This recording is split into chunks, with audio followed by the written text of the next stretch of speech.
Look at him, he's heading for that small moon. I think I can get him before he gets there. He's almost in range. That's no moon. It's a space station.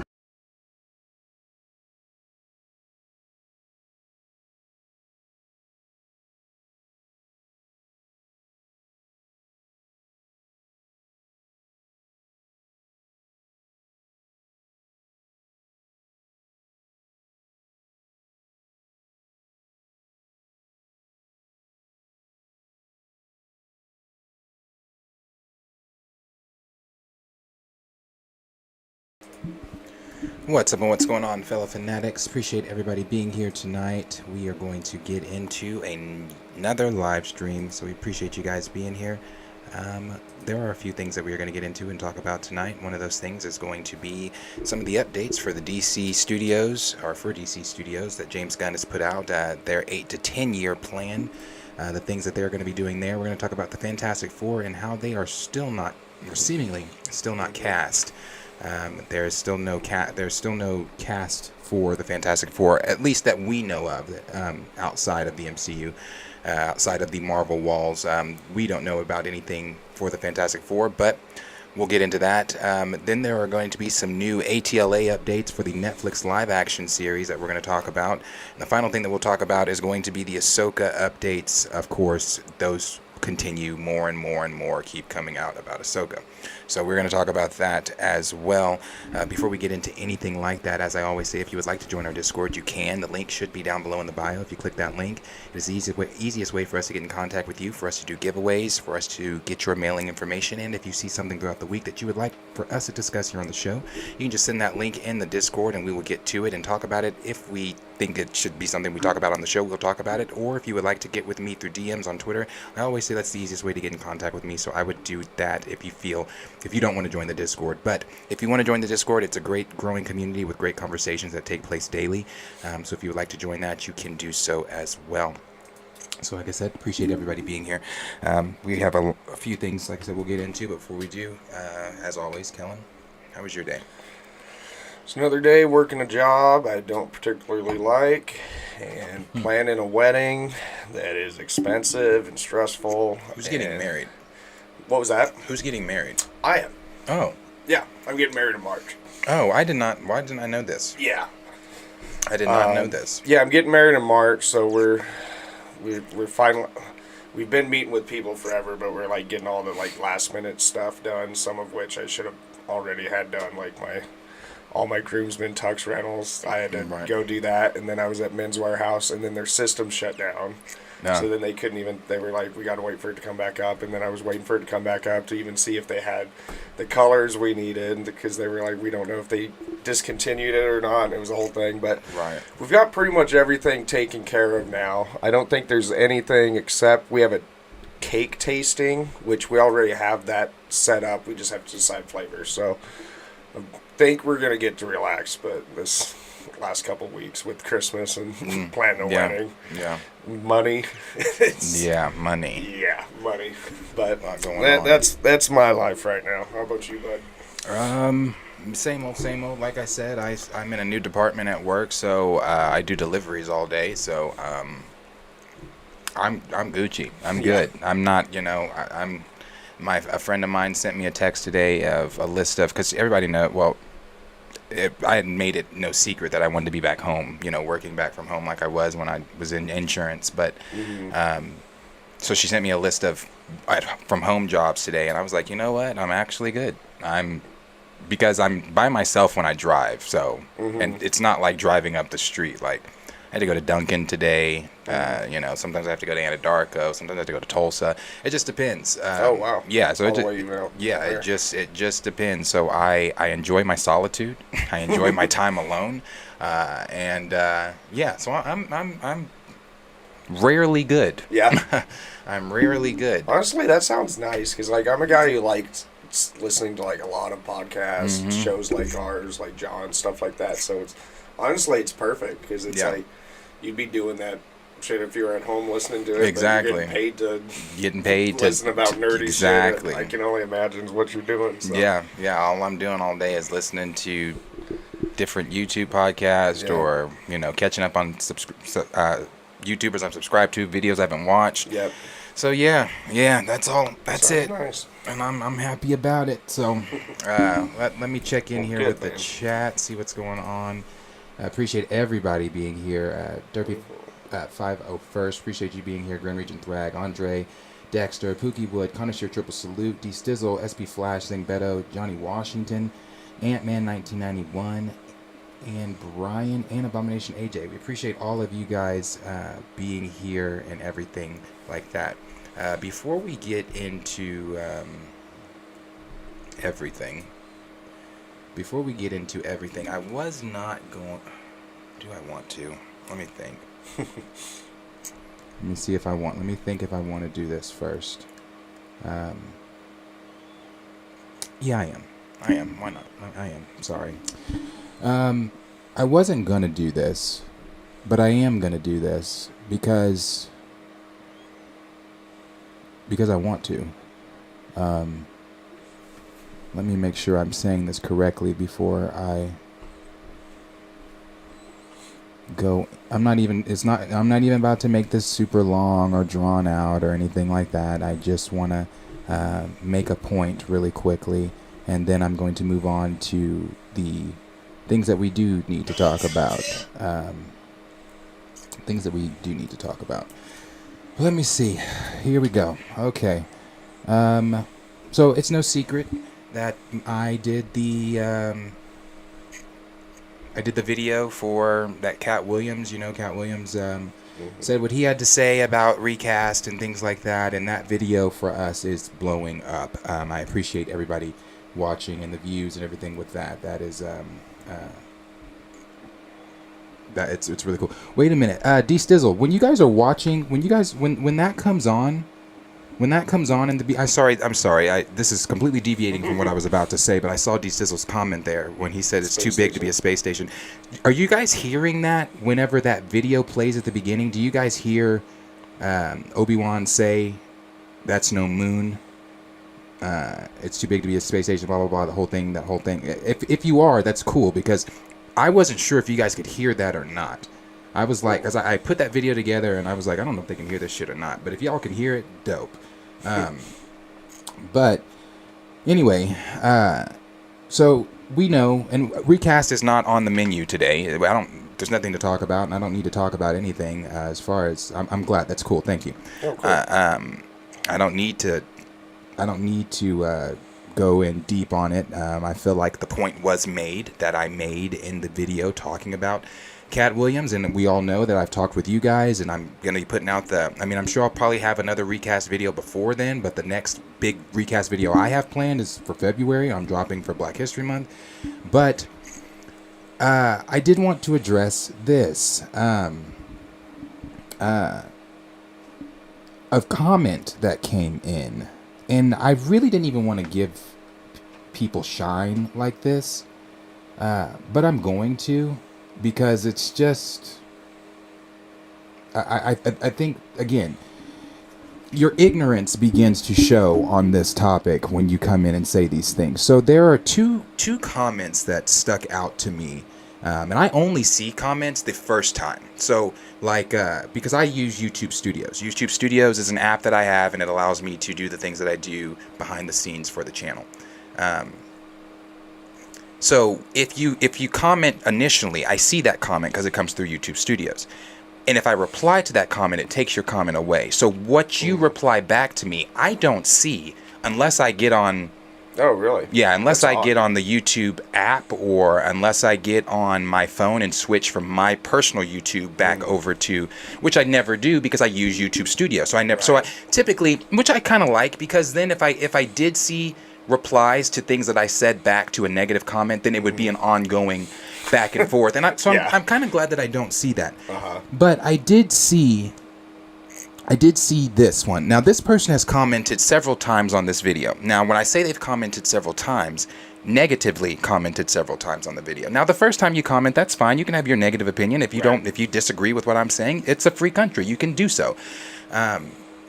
But then when you begin to comment several times, and then you comment back to other people that have said positive things about it, and you're commenting with negative things, I begin to wonder, the same things that I've wondered about this conversation before.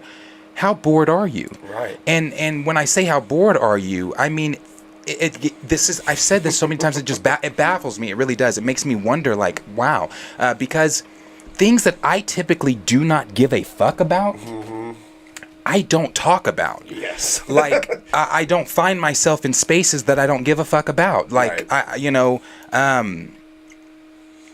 Right. For example, Avatar Way of Water. I want to see Avatar Way of Water, but I'm not in spaces discussing Avatar Way of Water, and it's not because I don't want to see it. Again, like I said, I want to see it. I don't care that much. Right. I don't care that much, and I think that was my whole thing from the beginning with Avatar. I love Avatar. I thought the first film was great. I think James Cameron does a great job with what he does. I mean, look at what it did in the 2 weeks that it's been out. But I don't care that much about Avatar like that. Like, I'll see it when I see it. Yeah. So I don't find myself in spaces talking about Avatar. Right. It's just that simple. Yeah. But this person, and I am going to say your name, Coleboy8384, and hopefully you are watching. He said, let me explain something to all of you. So he's talking to everyone because I guess he has some prolific insight that we don't know. People need to know. But he says, simply recasting would have been a huge mistake. It would have been tasteless. It would have been disrespectful, and most importantly, it would have been confusing. Right now, there is a narrative that we can follow with Black Panther on screen, and if we veer from the significance of the character, will start to diminish as well. Let this storyline continue, and another T'Challa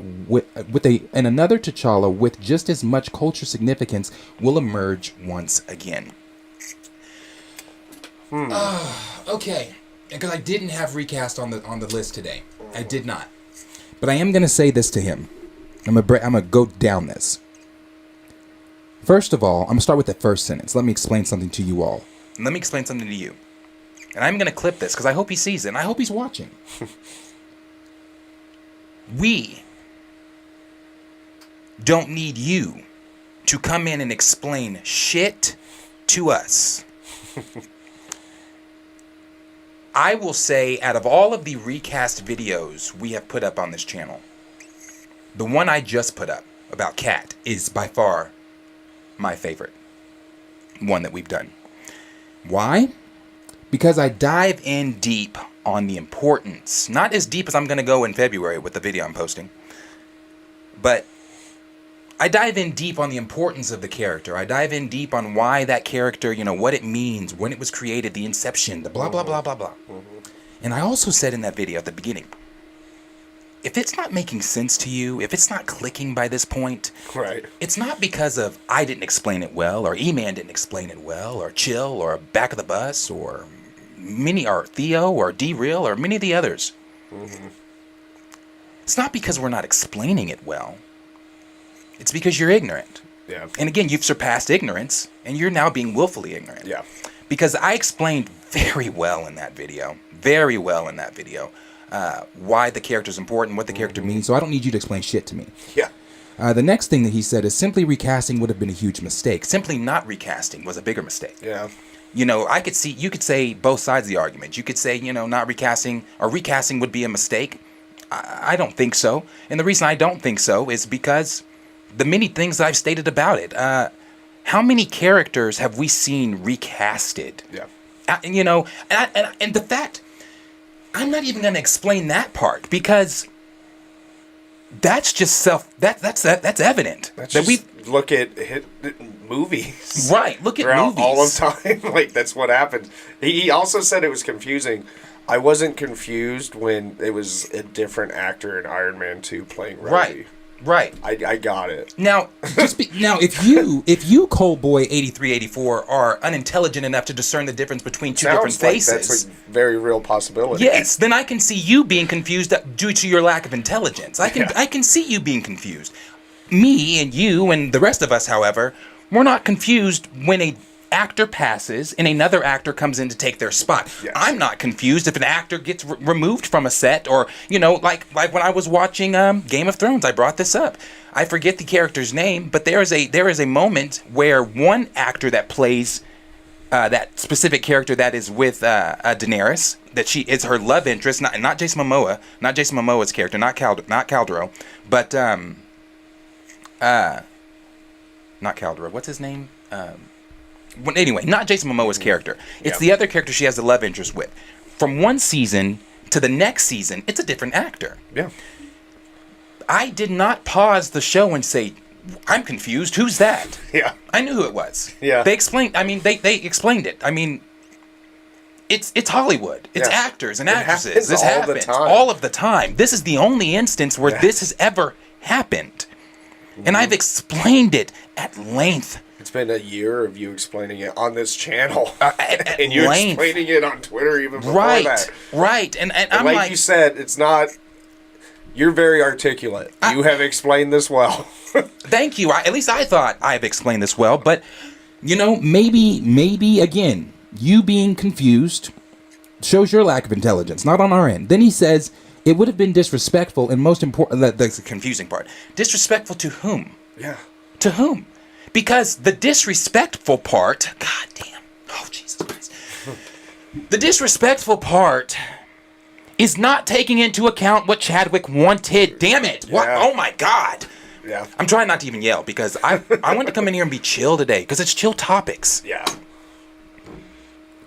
But that's the disrespectful part, not taking into account what Chad wanted, not looking at the countless interviews of him. And I didn't even want to share this because I wanted to save it for the video. But I have an interview of Chadwick Boseman that I had never seen before. Someone sent it to me, and they anonymously sent it to me. They refused to tell me who they are. Oh, really? Someone sent it to me, and they are a viewer, not a subscriber. They said they're not a subscriber, but they have viewed. Someone sent me this interview, and I have not seen E-Man share this. Maybe he's seen it, I don't know. I've not seen him share it. I've not seen Back of the Bus. I've not seen Chill. I've not seen any other recasters share this video. I'm not going to share it now because I'm saving it for that video. Yeah. But when I heard Chad talking the way he was talking in that interview, tears flowed. Tears flowed because he literally echoed what we've been saying for almost a year. Really? Yeah, I mean, the things he says in that, Yeah. I've never seen that interview. And when I saw him say those things, I was like, there the fuck it is. There it is. Yeah. There it is. The video I'm doing, it's molded around that interview. It's molded around not just that interview, but it's molded around the importance of the character, the history of the character, Yes. blah, blah, blah, blah, blah. Yep. So it wouldn't have been disrespectful. It would have been on par with what Chadwick wanted. The actor that you all claim to want to honor, Yeah. that would be how you honored him. Then he goes on to say, right now there is a narrative that we can follow with Black Panther on screen, and if we veer, I'm going to stop you there because we've already veered. Yeah. We've already veered. The narrative, whatever narrative that is that you're talking about, they've already veered from that narrative from the first BP. Because if you Yes. think that Wakanda Forever is on par with the first Black Panther, again, your lack of intelligence is showing. Because I don't know how you sat in that film and didn't see the major plot holes it created from the first All Black it Panther film. was veering. Yeah, that's all it was. The sequel was veering. That's all it was. Unnecessarily, because it's how they decided to deal with the passing of an actor's death. Right. And again, anyway, then he says, let this storyline continue in another T'Challa with just as much culture significance will emerge once again. Yeah. Okay. Because that's how Daredevil came back. Right. Now, I'm glad you said that. People forget that. Yeah. Motherfuckers don't even know about that. Let's not forget. The only fucking reason you get Daredevil Born Again is because of the hashtag. Yep. It ain't like Charlie Cox was beating down Feige and Marvel's door, because he wasn't. It ain't like Marvel was beating down Charlie Cox's door, because they weren't. Yep. A group of fans that wanted to see his portrayal continued and wanted to see Daredevil in the MCU started the hashtag Save Daredevil. Just like the one Save T'Challa, recast T'Challa. Mm-hmm. So that hashtag worked there, and we all understood that then. So when he says it has just as much, when he says let the story continue, blah blah blah, has just as much cultural significance, a new one will emerge. People that come in, so I'm assuming the people that come into these comments, like him, like Cole Boyd, Cole Boyd, 8384. He must work for Marvel. He has to. He has to work for Marvel. There's only that's the only explanation I can give for you coming in saying that a new T'Challa will emerge. You must have some inside information. Yeah, exactly. Because Marvel's not given that. They've not indicated that. No. They have not even hinted at the fact that we will see another T'Challa. The only T'Challa, goddamn, that they have hinted at since you paid so much attention in Wakanda Forever. Yeah. The only T'Challa that's coming back is Toussaint. TJ. Mm-hmm. That's your T'Challa. It ain't T'Challa, bro. Yeah. And when I say anyway, it ain't T'Challa. Yeah. T'Challa's it's their version of T'Challa. It's not the T'Challa. There is a difference. There is a difference. Remember how y'all was tripping over Val Zod? Remember how y'all was tripping over that shit? The possibilities that Val Zod was going to be the Superman that takes over instead of Kal-El? Why were you tripping? Mm-hmm. Because it's not Kal-El. Yep. But it's still Superman, right? It's still Superman. Right. The same logic. Same logic. Same logic. We're using the same logic. It's still Superman. So, bro, why are you mad? Yep. Because it's not Superman, right? Because it's not. It's Val Zod. It ain't Kal-El. Yep. That's TJ. Yep. It ain't T'Challa. Yep. So very good comparison, honestly. So you coming in so confidently and commenting as much as you did lets me know that you loved this video more than the people that actually commented positively. Yeah. Because you spent your entire day on that video, which I appreciate because it's giving me revenue. Yeah. So I appreciate it. I do appreciate that. So please continue to comment the things that you're commenting because every comment that helps me out. It boosts us over here. Yeah. So please do that. But make sure that when you do comment, instead of coming in so confident, and when I say coming in confident, you come in confident with inaccurate information. I would say, take a step back. And this is as nice as I can put it. Take a step back and try to understand what we're talking about. Try to understand where we're coming from. Right. Try to understand that it's, as I said in that video, this is bigger than your Marvel Cinematic fucking universe. Oh, yeah, it is. This is bigger than that. It's bigger than that. And if you don't see that, if that wasn't clearly explained to you in that video, then again, you're being willfully ignorant and your privilege is showing. Your privilege begins to show when you can't sympathize with the plight of another community.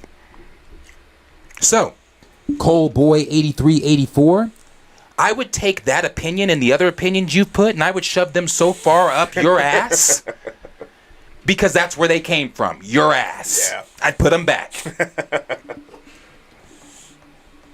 Okay. I'm not even going to address that other one. Yeah. Yeah, I'm not even going to address that other one. Well, it's like you've said how you've said this before. You're not out there on Twitter looking up anti-recasters so you can go and argue with them, go comment on their page. Like, I don't get it. I'm with you.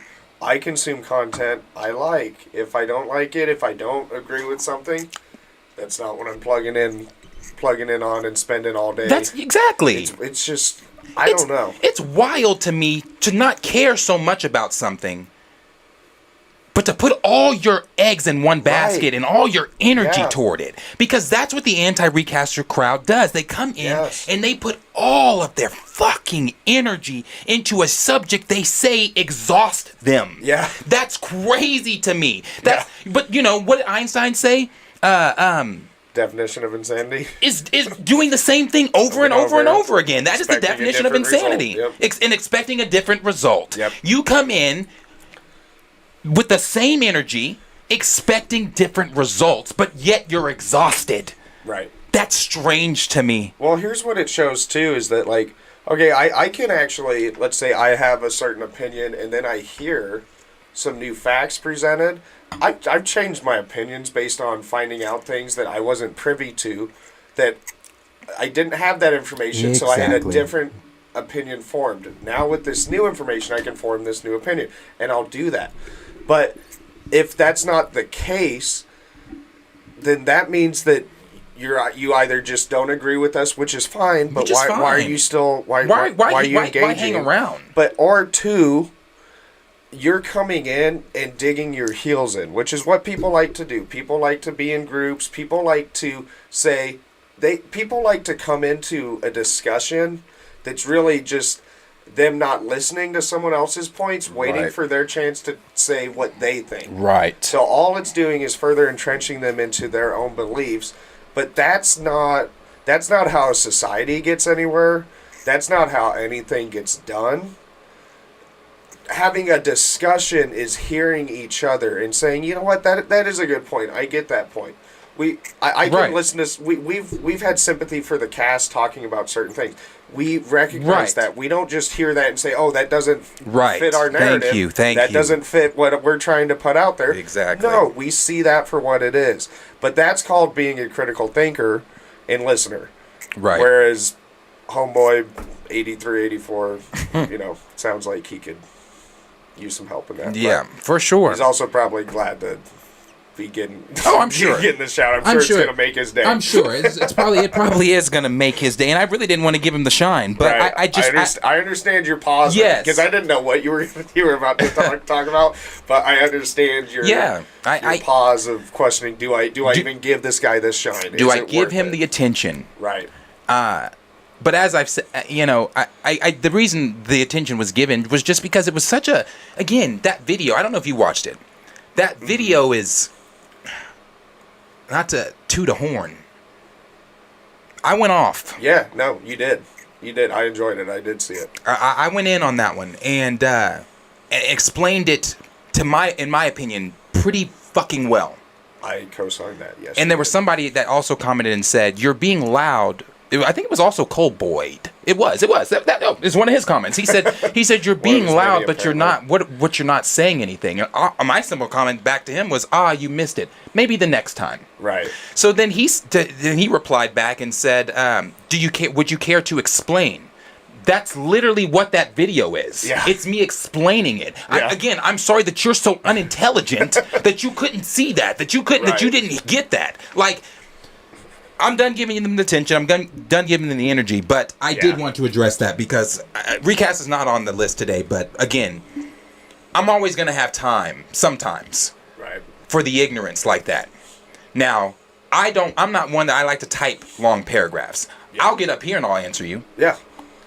But long paragraphs, I'm not doing the Twitter finger shit. And why is that? Because you have a fucking life. Exactly. And that takes away from your time. I don't get exactly. It. Also, I can also appreciate you deciding to respond because let's say he was just saying whatever about what you said in the channel, but from the sounds of it, he's engaging with our community that we care about, and we don't want people coming in here. We have a community that is very not. I'd like because go on some YouTube streams and see some of the toxic shit and some of the shit that people say and some of the I'm ashamed of some of the things I've read on YouTube. Yeah, I'm like, wow, these are human beings. But I love our community. We have a non-toxic, respectful, knowledgeable about comic books. Sometimes they disagree in the chat. Have you ever seen any of our regulars have any kind of lack of decorum, lack of class, lack of anything like that? This is a community. We love this shit, all of us, since we were little boys and girls. That's what this is about. This channel is about something that's wholesome. We're not on here trying to get overly political. It just so happens that some of this Black Panther stuff is political. And some of these people do need to be educated because based on the things they say, they do not understand the history of the character and the significance in which he was created. So in those ways, yes, we've gotten that way. But for the most part, what this channel is us talking about MCU news, DC news, like Star Wars news, Right. stuff like that is Right. entertainment that we all as a community enjoy. Right. And it's not it's people talk about things not being that serious. I agree. Like, it's not that serious, some of this stuff. So don't be getting in our chat Yeah. and start attacking People in and- our community that we consider. I know all of us, the way we talk about you guys in the chat, I hope you know, we talk about you guys like our friends. Right. You are our friends. Right. You are our community. We do this for you. This show is fun because of you guys and because of interacting with you guys. And I'm saying that to you guys, but the people who get in here and want to disturb our little community, I don't like that shit either. Yeah. Yeah, you know, it's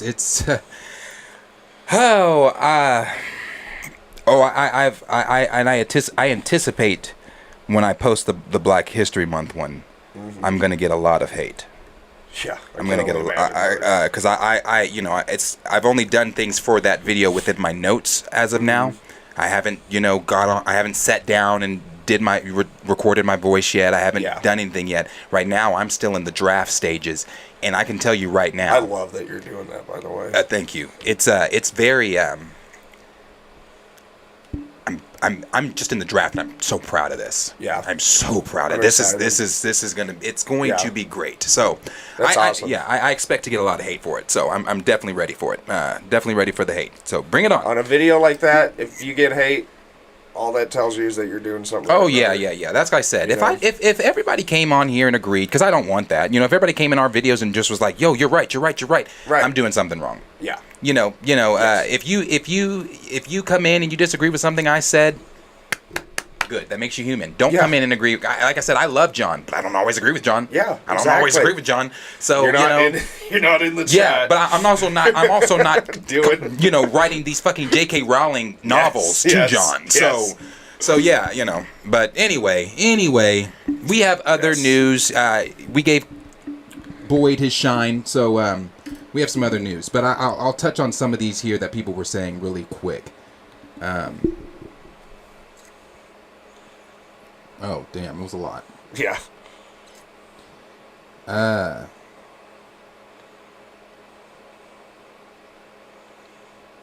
D Stizzle said some uninspiring, predictable comments on the Cat Williams video. Yeah, predictable. Yeah. Very They are. predictable at this point. Let's see. Top Networkers group said you really did make your point. I appreciate that. JD75 said I never come in the chat, but I always. Oh well, appreciate you. I just wanted to drop in this one time to say keep up the good work, and the host as well as the chat. Wow, thank you guys. Thank you. I appreciate that. I appreciate. That's why I always say you never know who's watching. You never do. You never know who's watching. So I appreciate you watching and engaging with us and being here. Appreciate it. It is Nico appreciated. Bean, appreciate you being here. He said, "What's up? How's it going?" Top Networkers group also said, "Why are they arguing for free against this?" Same. And then he said, "If I dislike or don't care about something, I'm not hanging out with folks to talk to them about it." Yeah, Exactly. it's just because like that to me, misery loves company. Yeah. And Yeah. like you're miserable if you come in and you're seeking arguments online. Yeah. Like you're a miserable person. Yeah. I mean that. You That's are a what they have to miserable look forward to, yes. apparently. You wake up in your mother's basement daily, miserable. Yeah. And then you go on I'm sure not just in the recast space, but you go in different spaces. I'm sure there are several different communities that they go in and they try to they go in with all the negative energy and stuff like that. I remember in one of my things for 2019 was negative energy. If you're negative, I'm dropping you. Yeah. I'm gonna leave you where you had me fucked up.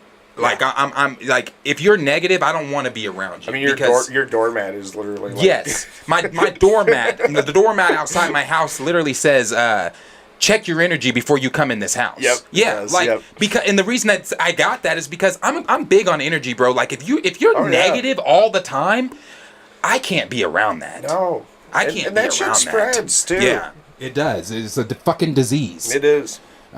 D Sizzle said, just speaking your piece and keep it moving. Yeah. Abomination J said he's an NPC. Justin said his argument was invalid after the first sentence. Right. Yeah. Johnny said this kid sounds tasteless. Right. Xavier said, "Oh geez." We got Dougie Fresh that said the opening of the movie is tasteless and disrespectful. Recasting couldn't have been worse than that. Yeah. Right. Yeah. Justin said people are really brainwashed. That heavy SMH. They are, bro. D Sizzle said, I saw that comment. He's trying to school us all. We need to be educated and accept TJ or to Junior is a recast. Sarcasm, right? Right. A top networkers group said not recasting cost them $600 million. There you go. Yeah. That too. SB Flash said it would have been confusing. What is he talking about? A whole bunch of nothing. Yeah. Top networkers group said straight like that. These people are unintelligent. I agree. D Sizzle said it would have been tasteless and disrespectful. Xavier said audiences are not that dumb. We could have adjusted the new actor in the role. I mean, we're not. That's kidding. Yeah. Top networkers group also said I didn't like the swap out, but the other guy they swapped him for was a much better actor. Didn't confuse me one bit. He's talking about Game of Thrones. Game of Thrones, yeah. It didn't confuse me one bit, and he was a much better actor. He was because at first I was like when he came on I was like oh they recasted dude, and I was thinking to myself I wonder why, but dude came in seamlessly, like he came in on par. And like top networker said, better. Like I liked him better. Well, like you love The Crown.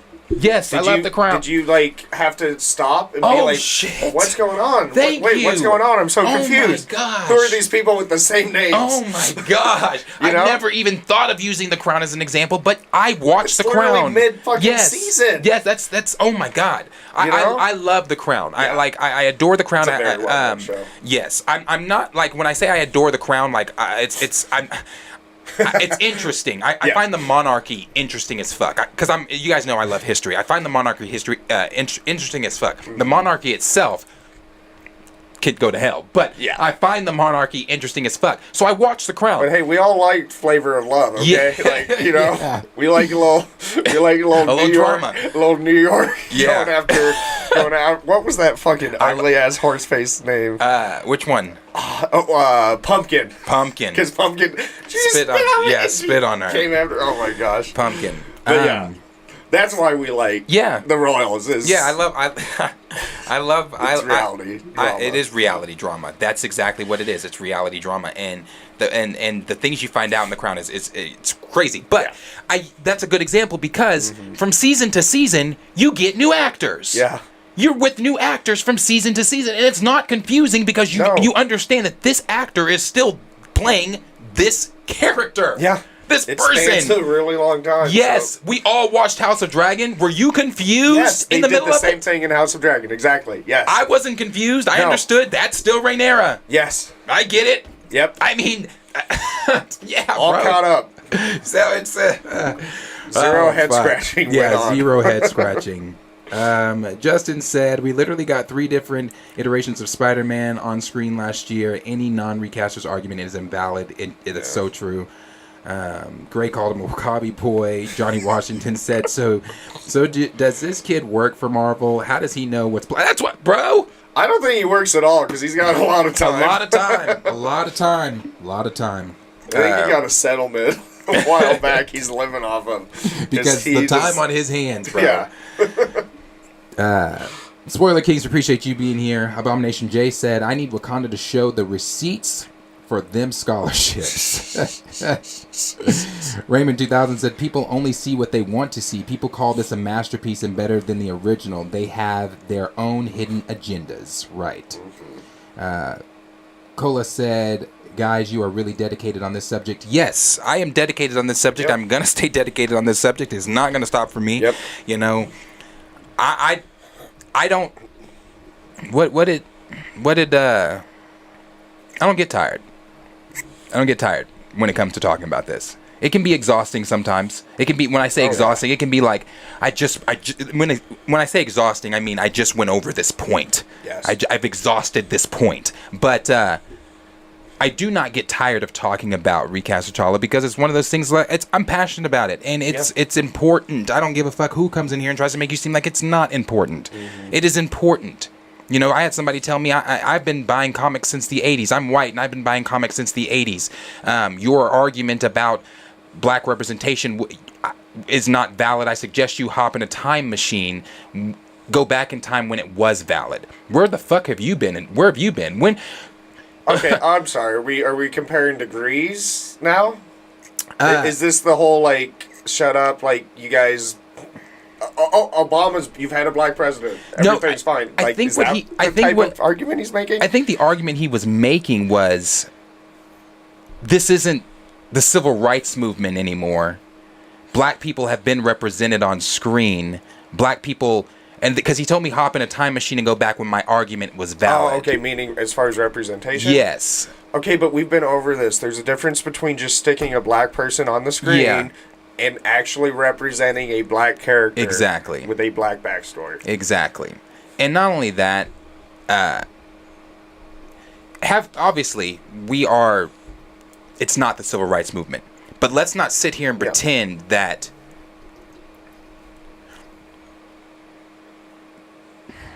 word it right, that black actors and actresses and African Americans within the United States in general or around the world are still are treated the way we should be treated. Because see, you can go into a store, you or him or whoever can go into a store and peacefully shop. I can't. Yeah. You can peacefully drive with tinted windows at night or what. I can't. Yeah. You can raise your voice to the police. I can't. Yep. You can jog in your neighborhood, walk your dog, do all the things that normal people can do. When I say I can't, I can, but there are stipulations to it. Yeah. If I go to a store and try to shop, I might get, what is he doing? What, can I help you? If I try to jog, gotten that. Yeah. If I try to jog or something, Yep. or anything out like that, I might be, what are you doing over here? You live over here? I grew up in Norman, bro. That happened. That happened to us. It was me, my friend across the street, my my core friend group. Mm-hmm. We were coming from, again, you guys know I went to Norman North at rich white school. We're coming from a party, a pool party, and it was summer. So we were coming from a pool party, and in Brookhaven. Brookhaven is the rich neighborhood here, and it's where all the doctors, lawyers, and all them motherfuckers live. Yeah. Yep. But we were black walking in Brookhaven, and that was the problem. Because we were leaving the pool party, going to Jay Bodie's, the corner store up the street. Because we were going to get something to drink, and then we were going to go do something else. We got stopped by not one, not two, not three. No. 4 cop cars with multiple cops. 2 cops in each car pulled up. So you do the math. They get out, hands on guns, asking us, what are we doing? Why are we just walking around? And that there have been break-ins recently in this neighborhood. There always is. There always conveniently is, somehow. Right. There's always a description. Exactly. There's always a description. Matched. There's always something. There's always whatever. So when I say the things I said in that video, it's still on par with the character of T'Challa because the character was created for black representation. Mm-hmm. So when you sit here and say, jump in a time machine, I don't need to jump in a time machine. Yeah. Now the only difference is we're not getting lynched. We're not getting the KKK is not burning crosses outside of our homes. Apparently, you're supposed to be grateful. I guess I'm supposed to. Yes, and I guess I'm supposed to sit back and be like, well, you're right. It's not the civil rights movement. Kids aren't getting kidnapped. Kids aren't getting tortured, or we're not having to do sit-ins. I can go eat in the same establishments as you. Yeah. So I guess I should be grateful. Yeah. Fuck you. You're not gonna tell me. Again, your privilege is showing. Your life is vastly different from mine. Yeah. Vastly. Yeah. We live in two completely different worlds. Me and my friends in high school, I can't think of a time that we got stopped once walking back from a pool party, something like that. I can't think of a time that ever happened to me. Yeah, you know? bro. And if he wants to talk about a time machine, okay, let's hop back in a time machine, back to those times when you're talking about when it was worse. And tell me, was it silence that has made the progress to what Right. you're claiming that, There you know, go. black people should shut up and just be happy with at this point? Right. No. So if these kinds of things are still happening in this world today, which obviously is better, nobody's acting like we haven't made Yeah, bro. progress. Of course Yeah, we of course have, there's been but progress. We've made progress because people spoke up. You're speaking up. How much it has come to light even just in the last few years? That, like, Right. honestly, were some issues that weren't on my radar. If Right. I'm being honest. They Right. just simply weren't. I'm aware of them now, though. I don't just ignore them. I recognize these issues. I see them as issues, and I realize that, I knew there was still work to be done, but I thought there was just, you know, hicks out in the country that were ignorant. Because Right. I'm from, you gotta keep in mind, I'm from Oregon. And I'm from a part of Oregon that is much more liberal, much more, that I didn't have to run into as much of this shit as I've run into in Oklahoma. And I have Right. a black fiance. Right. And we get About to be looks. wife. Yes, about to be wife, where we get looks, or where somebody assumes that we're not together. Assumes, you know, like you come up and it's, we're not a table for two for some reason in their mind. But if I was Right. with some white girl, they'd be like two. I've had that kind of thing happen before. You know, just like where, like, it's assumed that we're not together in the same party. You know, and whether that was done by someone just harmlessly or not, but still, there's things like that happen. There's things that culturally about women's hair that I did not understand at all until I got with my fiance, Right. and she's explained some of these things, Right. and guess what? I take that information now. That's information that I am armed with. You've been I'm educated. I've been educated. I'm no longer ignorant because I didn't choose to hear these things and be like, nah. Right. Or Right. like, if she tells me that lady was giving us a look in Target, I might not pick up on it. I believe her. Right. Because she's been picking up on those looks her whole life. And one other thing, because you brought up volume, that is also something within that, like, this happens to black people, and this also happens to women. A white guy talks about something, he's passionate, he's strong, he has strong opinions, he has a good stance. If a woman does, she's complaining. If a black person does it, they're being loud and, sir, calm down, hand on the gun, that angry, type of right. thing, whether talking to a cop or not. But yeah, Right. exactly, perceived as The angry mad, black as angry. woman, or, you know, like, Yes. in a woman's position, the angry black woman, or the Yes. irate, dangerous black male. Yes. Right. Yes. Yes. And like we've talked about, that this comic came from a time when they were trying to make black people be presented as weak. They were scared of seeing a strong black person represented. They wanted to keep that down. Yeah. What we're talking about is a character that defied that in a time that it was dangerous. And we're asking Disney in a time that it's not even fucking dangerous to just simply keep that representation, because that, whoever that guy who's been reading the comics from the 80s, that's what we mean by representation. Yeah. We don't mean, you Clearly, know, he didn't read them well enough, because he said No. he's read all the Black Panther comics and things like that. Yeah. Clearly, you didn't read them well enough, and this is Yeah. the really, because I'm about to move to the DC. I want to read what everybody's saying, but we have a lot Yeah. to talk about tonight, and I know that you guys are commenting things, but Yeah. we do have some other things we're going to get to. But this is the last thing I'm going to say about it. And I'm going to say this to what Raymond said. Raymond said John had a good show today. I didn't get to watch John's show today, but I did see the clip of what he said about Ezra. And again, that's one of the moments where I adore John. Yeah. That's one of the moments where I adore John. What he said about Ezra Miller, on par with what I wish I would have. Last night, I was so distracted once we got to certain topics because one of my basketball boys was involved in that shooting on New Year's Eve that resulted in, rest his fucking soul, resulted in Daniel's passing. So one of my boys was hit. He's alive, but he was hit. So that has been on. I had no idea. I'm sorry Yeah, to hear thank that, you. bro. That's got to be, It's, bro, man. I can't lose another kid. But Honestly, yeah. honestly. From what I've you've lost said, I've it's lost crazy. 2 boys already. I can't lose another kid. So it was like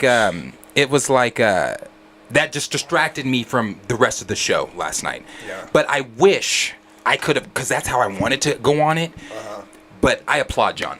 I give John his credit where credit is due. So I've seen that, but that's cool to hear. yeah, good tag there, Raymond. But this is the last thing I'm saying. What we're going to say, I'm moving into DC. To the point you made there about not wanting to see black men empowered or things like that. Mm-hmm. The reason that was done the way that it was because white folks knew then, just as well as they know now, if we don't pin them against each other, and they join together, right? It's kind of like when when our people were enslaved. Yes. They would take the male. It's called buck breaking. It's going to get a little disturbing. They would take the males and call everybody out. Call everybody from the slave quarters. They would take the male of a household, put him in the middle of the crowd of slaves, beat the shit out of him so that they could show and demonstrate he's just like you, I'm the boss, he's just like you, and we're going to show y'all that your strong males that y'all look to are just as weak. On top of that, they would take broomsticks or some type of item, if not their own dicks, depending on your massa, and screw them in front of everyone. Why? Because we're going to show you we are in charge. It's called buck breaking. Look it up. I'm not pulling shit out of my ass. Mm-hmm. It's called buck breaking. So they needed to divide us. They needed to show that the black man is weak. They needed to show us separated, because when and we're still separated today. Like, don't get me wrong. Oh, yeah. There are problems within our own community that we need to fix. Very fragmented. But because if one nigga says something, then the other nigga's gonna be like, I don't know. But if you got a white man that says it, they're gonna be like, you know what, that's making sense. Even though the white man said the exact same thing the black man said. We have problems within our own community. We are aware of those problems. Mm-hmm. But when we finally decide to get it together, join together, and make and finally realize that we are so much stronger together than we are divided. Yes. They're not gonna be ready for that. So I mean, it's just not. It's yeah, it's what they were afraid of. Yeah. So, so let's move on. Let's move on. I've addressed that enough. Let's move on. So we're gonna move on to DC. What's going on in DC Studios? So once again, if you are a DC fan, it has not been a boring time for you. It has been nothing but confusion, frustration, division, everything, all the shuns. It's been all of those. It's been a terrible time for DC fans. And one thing we also know with DC is that they are going to be rebooting. We know that. Everybody knows that. And we've talked about, even yesterday, we talked about Ezra Miller continue the possibilities. It hasn't been confirmed yet, but the possibilities of Ezra Miller continuing on in the DC rebooted franchise with James Gunn. Baffling. But Cavill's out. But Cavill's out. But Cavill's definitely not in.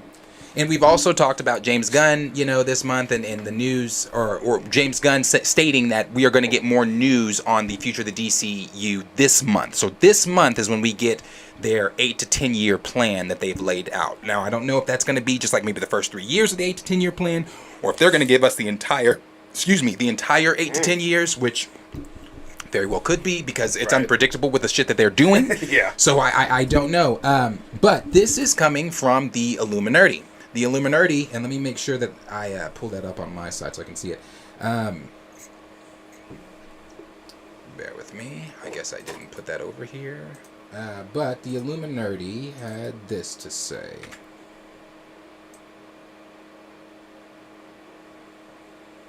Oh, I did pull it up. Okay. They said, for those keeping track, it's now early 2023, which means we are closer to James Gunn revealing his and Peter Safran's multi-year plan for DC Universe. As usual, there are a lot of rumors going around, and Gunn is here to debunk them all. Of course he is. We all know that. A report published by Variety earlier this week mentioned a few things that raised eyebrows raised an eyebrow or two online and triggered Gunn's social media alerts, causing him to quickly shoot them down. The director turned to studio heads. Studio head has now confirmed that the plan he and Safran have come up with will be aiming at an 8 to 10 year long plan, as opposed to Variety's claims that it will be a 3-year long plan. Additionally, the outlet said it would not feature Wonder Woman, something Gunn said is simply not true. Now, to that point, Gunn said in a tweet that Wonder Woman is in their first 3-year plan. So Wonder Woman is coming, because that was a concern. People were like, "Are we not getting Wonder Woman until like 8 to 10 years, or how is that happening?" But Wonder Woman's in the first 3 years now. Okay. I'm assuming she's probably that 3rd year is when they're probably gonna do her. But yeah. So someone tweeted him and said, "Can you discuss at all," and this is the report we read yesterday, "can you discuss at all the report from Variety in regards to Ezra Miller / the notion that your slate is only 3 years worth of projects?" Then he said, "I don't know what's out there about Ezra," lies, "but our slate is 8 to 10 years, but we will only be announcing some of it this month." Then they said, and perhaps the most exciting part is that Gunn did confirm that he will be announcing part of it this month. It's possible that Variety is just part of the broken telephone game, because it is a broken telephone game. In the slate, Gunn and Safran will be announcing soon in their 3-year long plan. However, the tweet regarding Wonder Woman that Gunn debunked specifically said Wonder Woman will not appear in the first 3 years of the DCU at all. So there's really no room for speculation left here. And this is when someone tagged James Gunn, because again, Twitter finger, someone tagged James Gunn and said, "Please debunk this." He said, "I hereby debunk it only because it's not true." I really don't know what's true and what's not. I don't know. There's been so much said too. Yeah, there's here recently. There has. It's hard to even keep track. It's bro. The DC shit is it's confusing. Yeah.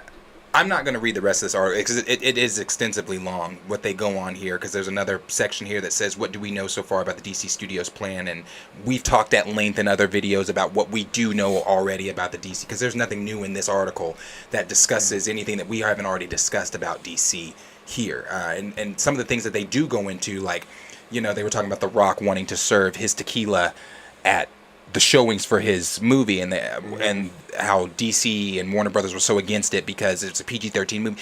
Things like that are now being brought to light, and it's like, who cares? Yeah. And I was like, what? So it's like, yeah, like things like that are being brought to light. So it's like there's nothing. Only things like that are being new, are new. Nothing. Shit we don't need to know. Shit that we don't give a fuck about. But nothing in way of what they're going to be doing. So this 8 to 10 year plan, I think that's interesting.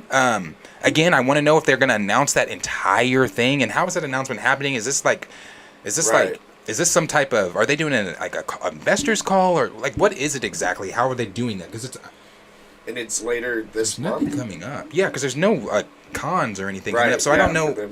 Not that I can think of. I'm not sure, but it is an 8 to 10 year plan. My only curiosity about it is, are they giving us the entire 8 to 10 years this month with whatever? I checked from what he said that they were releasing part of it this month and that the rest is gonna come. But they're thinking in that 8 to 10 year chunk, but they're gonna give us a part of that, maybe the first 3 years. Right. It sounds like, I don't know. That's what it sounded like to me. Could possibly. I'm just curious to see what's on there. I am curious to see what's on there too. Very curious to see. And that, what you just said, could possibly be it. It could be one of those things where it's like the first part, and then the latter half will be revealed a later date. Right. Maybe San Diego Comic-Con. Yeah, at San Diego Comic-Con, possibly. Something of that level. Yeah. Last thing I'll say here about, actually, let me make sure. Yes, about Gal. Semi-related, it's also said that Gunn will not be implementing a full reboot. We know that Cavill will not continue as the Man of Steel, and Ben Affleck will not be playing Batman. though he's been in conversation to direct the newly created DC Studios. The jury's still out on Gal Gadot, Gal's Wonder Woman, following the scrapping of Patty Jenkins' directed threequel. In the actress's cryptic tweet about her excitement for the new chapter of the character, Ray Fisher is not smelling the WB lot anytime soon, and per reports, Jason Momoa may be carried over to another role, possibly Lobo. So, yeah, again, nothing that we don't know. Yeah. So these are all things that are going on, blah, blah, blah. The only thing new is that it's an 8 to 10 year plan. We did not know that. And we knew that it was coming this month because James said that last month. Yeah. So yeah. Those are the new updates here, or new reports rather, here on what's going on with the DCU, DC Studios, and some of the things for, like I said, for the master 8 to 10 year plan that they've got. So let us know down below in the comments what you guys are thinking. What are you thinking is going to be involved within this 8 to 10 year plan? Are you thinking Wonder Woman is going to be in that third year? Or are you thinking no, she's going to be a part of that core group? Because Zaslav did say he wants the core members to be focused on. So. Let us know down below in the comments what you guys are thinking about this whole muddy DC mess and, you know, everything going on there. What is the chat saying there? Let's see. We got Ross Dogg's Broken Spirit saying, "How can you not have Wonder Woman?" I agree. Like, yeah, and she's a core member. Yeah, you kind of have to build off of that, off those bigger characters. Raymond says, "I'm sorry, but if it's not a full reboot, then why not just keep Henry Cavill? I don't like any movie he appeared in as Superman, but the man is literally Superman and Clark Kent in reality." I completely agree. That's why I'm scratching my head when they're like, Ezra Miller might still be in, but it's like Henry Cavill, who you know, called up and were like, "Hey, talk about this in interviews, do all this," just to pull the rug out. Right. It doesn't make sense. To keep Miller. Yeah. Last night I went through the list from 2011 to recent of all the headlines. Yeah. And I'm just baffled, honestly. I don't even know where to begin. Kevin Hart didn't get to host the Oscars over a tweet. Over a tweet. Over a tweet from 8 years yeah, previously. That's true. I forgot about that. But Ezra Miller, good comparison. I don't know. That's a good comparison. I forgot about that. Yeah, so Ezra Miller can go out here and terrorize. I don't know if this is something I should even say or ask, but is part of this the fact that they tiptoeing around, or is it they feel like they can't. They don't want to. They would. Yeah. You get what I'm saying? I get what you're saying. Cause Q and I kind of went on that last night. You know, we also said, you know, could it be the mental health thing? Like, are they trying to tiptoe around that? Mm-hmm. You know, because I also said last night, I didn't call mental health an excuse, but I said there are times where it can be used as an excuse, like where where they are. Because the thing in the article last night was because they've been so good these past 3 months, that could be the reason why they're going to get to continue on. Well, it's like, just because he's been in treatment, which is great. Yeah. We said that at the beginning. Yeah. That's great. We've always wanted him to get help. Does not then negate the list of things that they have been a part of and done. Some which involving a child. Yes, and the most important involving the child. Yes. And it's like, not the child, from my understanding, one child and then another child. Really? Yeah. So it's like, it makes zero sense to keep Ezra Miller. I agree. It makes zero sense to keep Ezra Miller. Yeah. Yeah. Let's see. We got Grand Regent Frag said, "Man, if you would have asked me at the start of December about DC, I would have told you I'm optimistic, but I don't know. The last few weeks has me pulling back on that." I think this channel has echoed that very thing. For so long we were like, God, DC is what it is. We know what it is, and then what do you tell your boys on the court? They gave us hope. They gave us hope, and then they crushed it. That's what they did. They crushed it. Literally, they gave us hope. The S stands for hope. Yes. And they literally gave us They hope. put an X over that fucking S, dude. Man, yeah, it's Honestly, I agree, Grand Region Flag, though, because I like do too. I've been the one over here that has been writing so hard for DC because I want them to get their shit together because I love DC. Yeah. But it's so muddy. We would talk more DC on this channel if they would just put out more like Marvel does. Like, we all love DC. I love DC. DC's man. stories. I love those heroes. Yes. So I would love to. Yeah, I would love to I see think it. we all feel that way. Ross Dog's Broken Spirit. Ray Fisher blacklisted for speaking out. Ezra straight up assaults and grooms and continues on like normal. And that's exactly. another example to go back to what we were saying about the whole thing about the hop in the time machine. Things are different. They are different, but it's kind of like slavery. Once the slaves were freed, they just got moved into Jim Crow laws. Right. Yes. So it was still slavery, but just different type of slavery. It's a new form. Yeah. So I'm not saying this. Obviously, we're not in a slavery type thing in 2022. Yes, yeah. But there are still forms of prejudice that take place. Yes. I.e., what Ross just said. Ezra Miller doing everything that they did. Right. Ray Fisher speaking up, blacklisted. Yeah. So yeah. Yep, and Yeah. that's why things still need to be said today. Let's see. Raymond said, "In this young hero casting stuff makes me a bit nervous. Do we really want to see a late 20s, early 30s Justice League?" Yeah. I don't really have answers because at this point I have to see what James Gunn says this Right. month. Yeah, At we this have more point, questions than answers. I have more. I'm with you. I would echo that question. Yes. I would echo that question. I think we all have questions and concerns.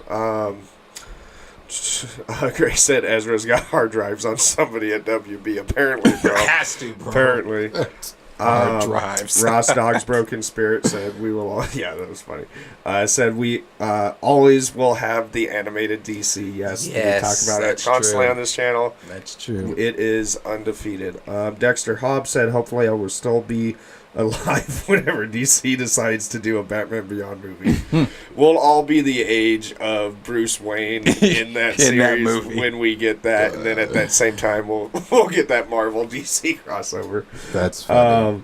Let's see. Ant-Man says the DCU is supposed to be moving forward, keeping Ezra a huge step backwards. Yes, I agree. Agreed. I agree.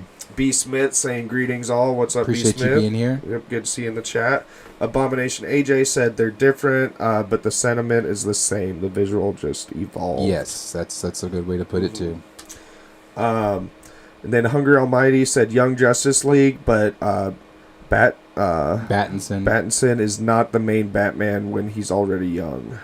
Talking about Robert Pattinson's Batman. Pattinson. Okay, yeah. I was like, who's Batman? Yeah, Robert Pattinson's I was confused. Batman. Okay, our Pat's Batman. I'm caught up.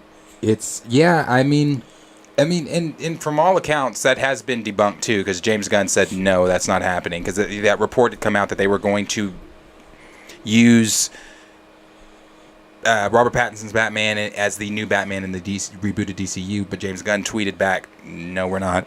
It just wouldn't make sense because he's not that level of, you've got different just like we've kind of talked about, like how the Joaquin Phoenix Joker isn't like that mastermind. Yeah, is not criminal the Heath kingpin. Joker. Yeah. Right.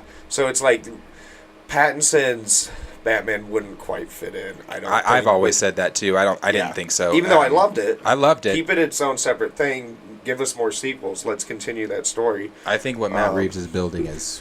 I love it. Yeah. I can't wait for Penguin series, all of it. Yeah. Let's see. Abomination AJ said recent animated DC has been trash. Has it been? I don't feel like it has. I liked the new Green Lantern film. I still need to watch that one. It's good. I liked it. I liked it a lot. I didn't trying to think of anything else new animated. The only that they've thing I done. didn't like, that I don't remember how recent it was, but was the They did like a samurai Batman. I didn't really. Oh, I hated didn't that. like I that. hated Yeah. that one. But that's the only even, one I can think of recently. That I didn't even didn't finish that like. one. I didn't finish it either. Yeah. I think I got to like the first 5 minutes. Honestly, yeah. What's our problem with like anime style? What? I don't know. Because I've tried. It's I've not for tried. a lack of us trying. Yeah, I just Like, we really try, Trey. We love you, buddy. We try. I've tried to get my... I have so many... Like, because we're the odd ones out at this point. we Like, are everybody's is on the anime train. And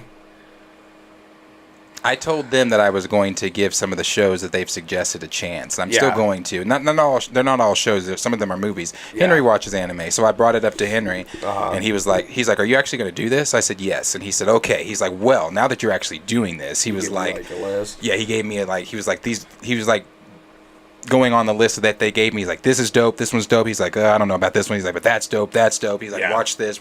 He's like, "You might enjoy the movies more than the shows." Movies, like I guess, like I forget. It's less of a commitment. That's I think for sure. Ghost Shell. Don't get me lying on these names. I think it's Shell something. I think that's a movie he told me I would Yeah. like. I don't know, so we'll see.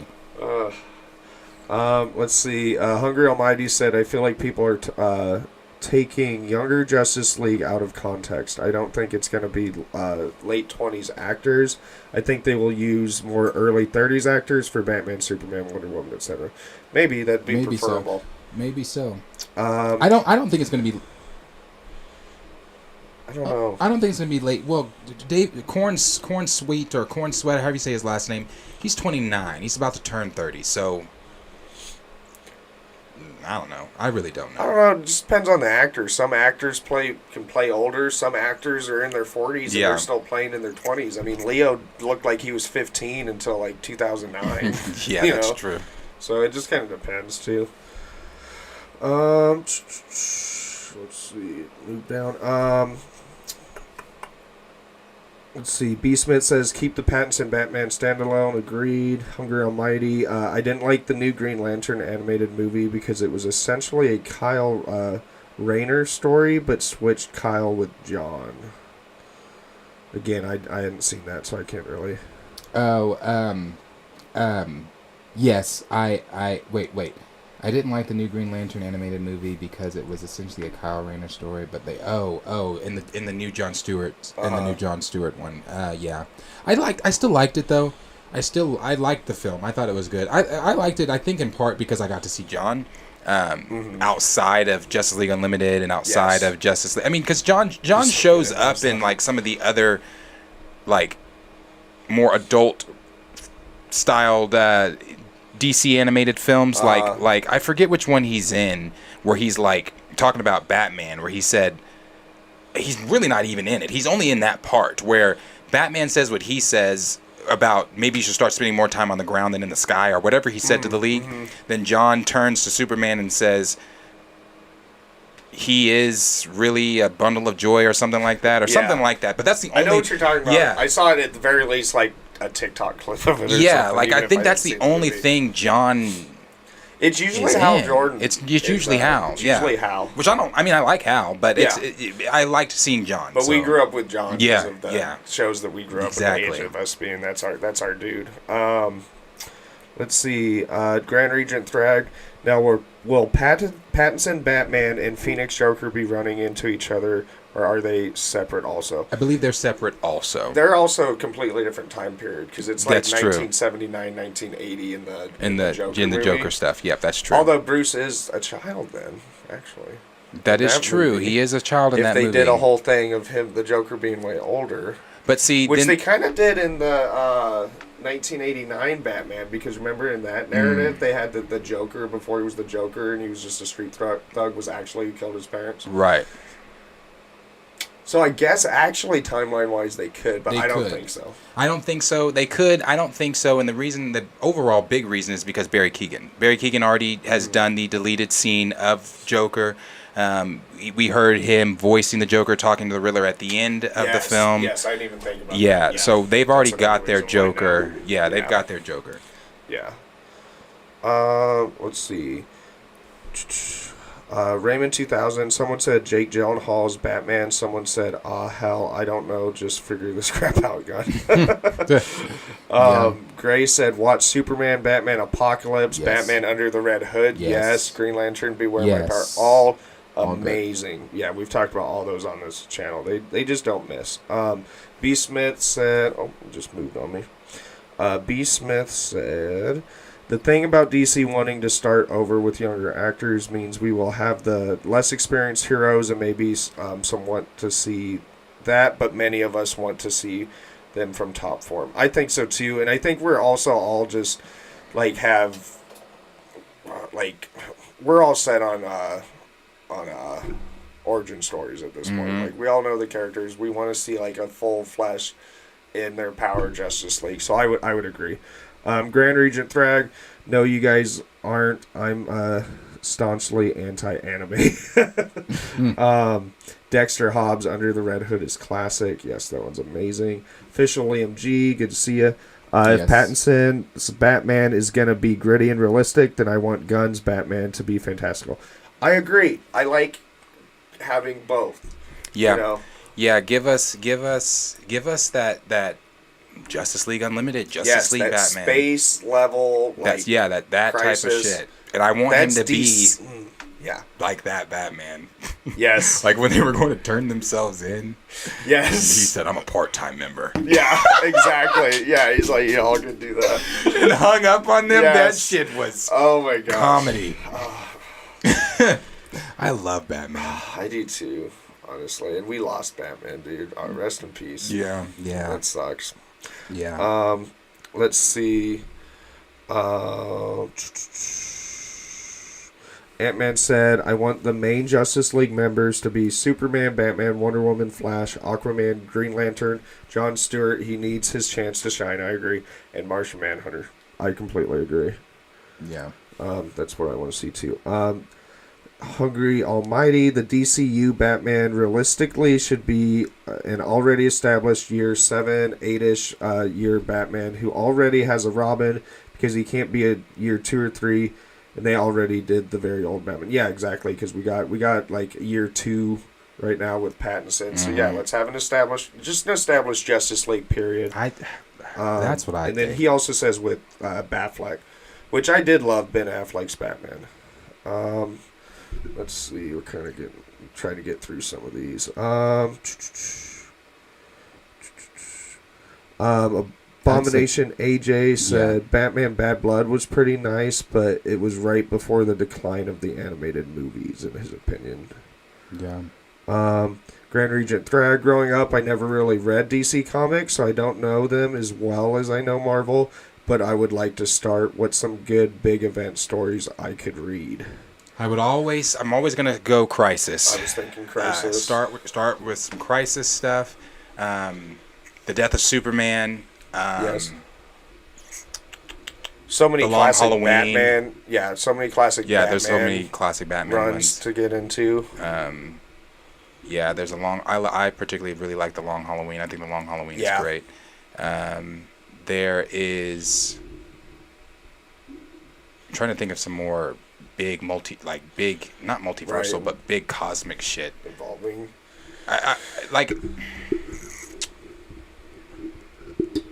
I would definitely say start with. I would definitely say do something. Don't start with Crisis. Death of Superman. I would say go there. I'm trying to think, bruh. Because honestly, to be honest, I don't want to sugarcoat it. The last time I've picked up a DC comic, been a minute. I don't even think I have any of my DC. I don't have any of them in here. I really only read Batman comics as far as DC. Yeah. And then Let me Crisis, think on that some one, of the because new, there are New 52 and all that kind of stuff. Yeah. but- Yeah, the New 52 stuff. Yeah. Court of Owls is good. Ooh, yeah. Court of Owls is good. I watched the comic story end of that one. That's a good one. Let me think of some more that kind of are on a cosmic level. Right. We also have official Liam G saying, "I want a very high-tech, comic accurate bat cave that's huge." Yeah, me too, dude. Like, dude, I want a T-Rex in there. I want a giant penny. Yeah. Give it all. All of it. Let's see. Raymond said, "I agree with the fact that I'm not into like these tween Justice League thing. However, I'm looking at list, and the only guy I can really see being Superman now is David Corn Sweat, or however you say his last name. I'm not familiar. He's okay. So I don't know if you watched the show. This one you and Tati could get into if you want to. There's only one season. They're not doing another one. That sucks. They're not doing another one. Hollywood. I watched it during 2020. It was suggested to me by some friends. I binged that shit. It is so good. Was that the one? It's like old time Hollywood, and then they're like they have to like sleep with these different women. Yes, and they're making this movie by the Hollywood sign. Yes, yes, we watched that. You did watch that. We watched it during quarantine. We were he's the main. He's the main actor guy. The main character. Oh, okay. Mm-hmm. Oh, okay. I like him. Yeah. He would actually be a really good. I think he would too. Because he's my playing. pick. What's his name? That old actor, something Rock. I forget. Rock Hudson. Yes. He would be great, actually. Yeah, see, I forgot about that show. That was a good ass show, and we were bummed too that they didn't ever do anything more with it. I was like, damn, are we not getting a second season for this shit? Because it was good, bro. It was good. It was really good. You know, some of those parties they went to and shit. Yeah, it was funny. That gas station that was like the gay hookup place. Yes, yeah, bro. It was I forgot about that. That was a good show. And wasn't that made by what's his name that does the American Horror Story stuff? Oh, I think it was Murphy. Yeah, Tyler Murphy. I forget. Dahmer and all this.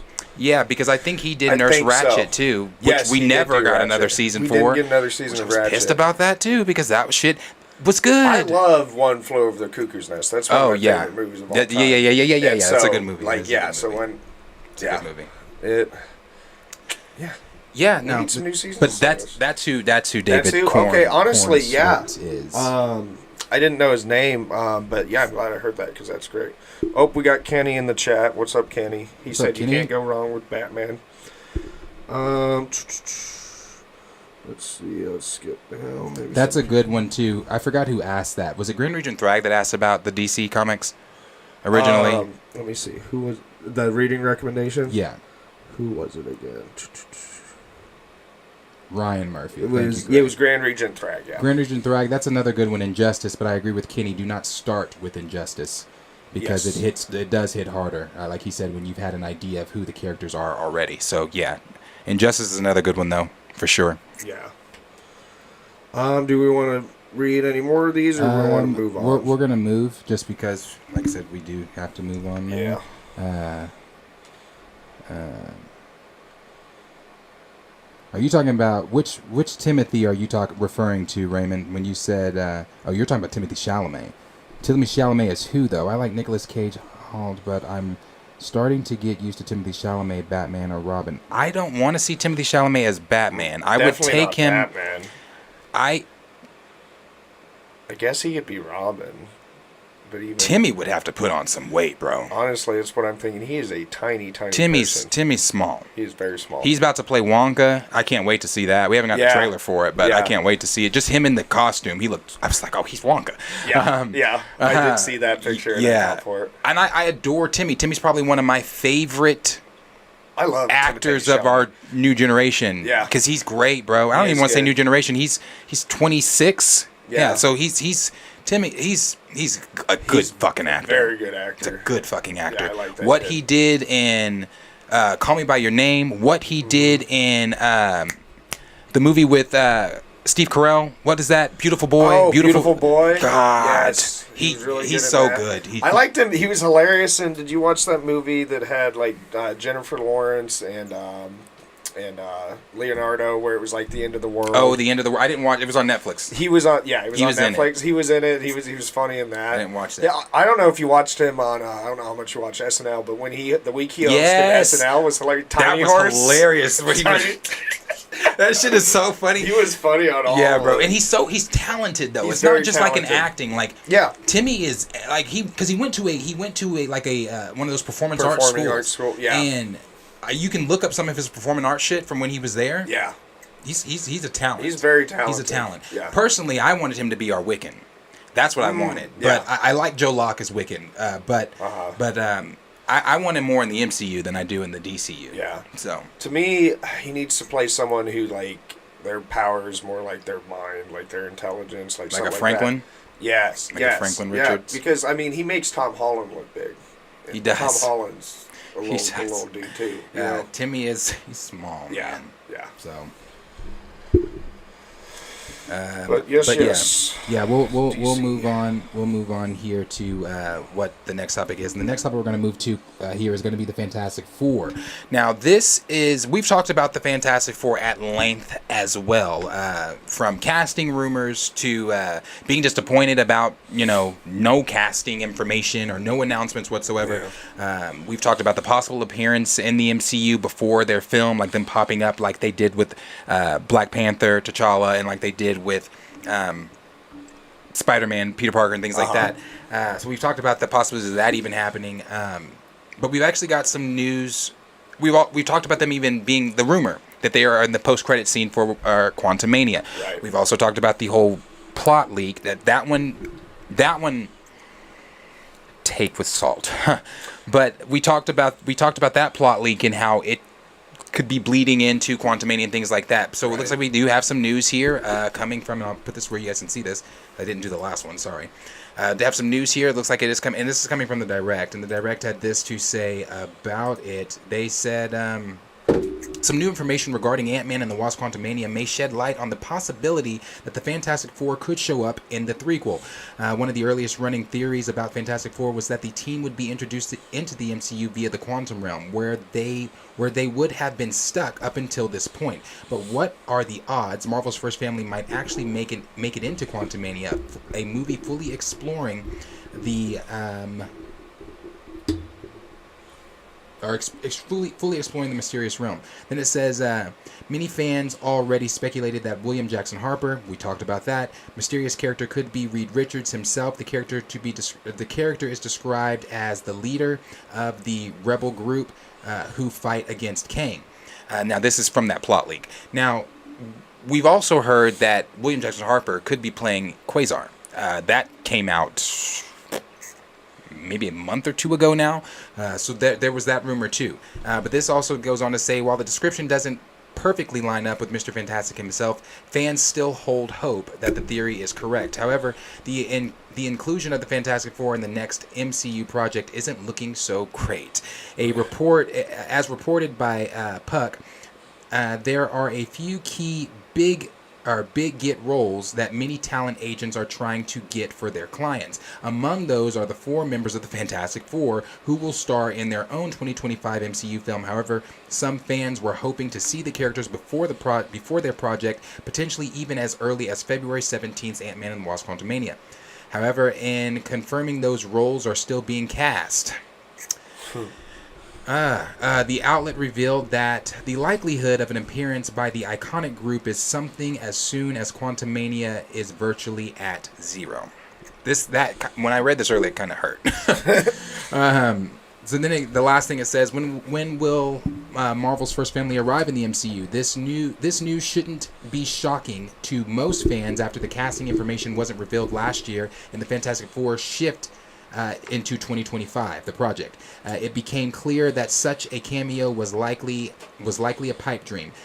But can fans expect to see the team at any point before their solo movie? It's possible, but where and when exactly remains up in the air. Hopefully Marvel Studios will be kind enough to announce who will be playing the iconic characters by San Diego Comic-Con 2023. Fan speculation has been in overdrive for months, with everyone desperate for new information.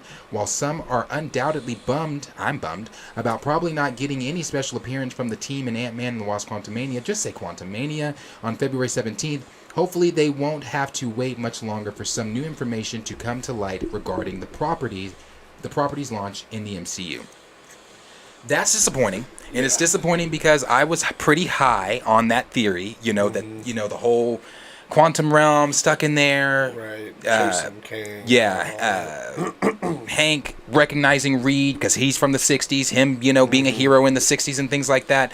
It just would... I wanted that. I said take it with salt. Right. I should have been telling myself that because I really wanted that to happen. But it's seeming like that the more and more we get closer to Kang Dynasty, Quantum Mania, and we get closer to Phase 5, the more we're starting to hear things like this in regards to the Fantastic Four. Right. I did not know that they weren't cast. Neither did I. I thought now we had our casting rumors. Obviously, everybody has been saying we've had casting rumors from the plethora of people supposed to be playing Reed, and some of them the name are Diego Luna, who is Andor. We've had Adam Driver mentioned. We've had William Jackson Harper mentioned. We've had Penn Bagley mentioned. We've had John Krasinski mentioned, even though he came out and said he hasn't spoken with Marvel since Multiverse of Madness. Yeah. I don't believe it. I don't believe that I don't believe that. We've had several other, not Gosling. Gosling was Doom. But Doom, yeah. we've had a plethora, and even a plethora of names for the Invisible Woman. We haven't had much for Johnny, other than... You haven't heard much on him or the Thing. Yeah, not the Thing at all, really. Oh, really? Besides Jason Segel, that he could possibly... Oh, really? Yeah, that's what people are saying. That's been like the one from day one, and it's still the one that everybody's saying. Odd. It is odd, but also... Even though I like him. It's all CG, too, so it's just his voice, Besides the mocap on the face. Yeah, I'm thinking, because we're not getting like an origin story. Yeah, we're not going to get an origin story. Yeah, so I guess that, So, okay. So, all right. we've had all of those things come out about the team and things, and we had Elvis. Oh, Austin Butler? Austin Butler's team reached out to Marvel because they want him to be the Human Torch. I don't. I like Austin Butler. Yeah, I like He him doesn't too. have a I don't see tone him as the Human Torch at all. No. At all. Like, no. Not. He's too serious. Yeah, he is. He's too. Because even when he does interviews out, he's still talking like Elvis. He still is talking. And I'm like, bro, you're done. Yeah. maybe that's not just a his sequel. voice. Maybe that, I don't He know. died in the end. There's not a sequel. So I mean, for me personally, I don't want Austin Butler as... No, I hadn't even heard that rumor, but Yeah. no, that doesn't seem like a fit to me. I want the kid from Outer Banks. The blonde friend. I still need to finish Outer Banks. The blonde best friend from Outer Banks. I thought he was a good pick. Even the earlier... Actually, no. I was never on this. The Zac Efron one. I don't want Zac Efron as the Human Torch either. And Zac looks different now. So I don't know. No, I don't want that. I would say maybe Timmy insert there, but then even no. Him, no. Yeah, even him, no. It's got to be someone who can like. They've got to have pull off charisma. Charismatic charisma, can like flirt with women. Yes. They've got to cover Quips, quippy, yes. Yeah. And like immature. Yes. Like Human Torch is immature. Yes, he's the immature a one rich of the kid. group. Yep. Yeah, he's the rich kid who he can wreck his car because daddy can buy him a new one. So we need someone like that. Yeah. Yeah. You have to. Yeah. Who that would be? I really think the kid from Outer Banks. What is his name? The kid from Outer Banks. I think that he would do a. I'm sure Gray has already put his name in the chat. Gray is always on me when it comes on names. Yeah, thank God, because you and I both suck with names. Oh God, terrible, terrible.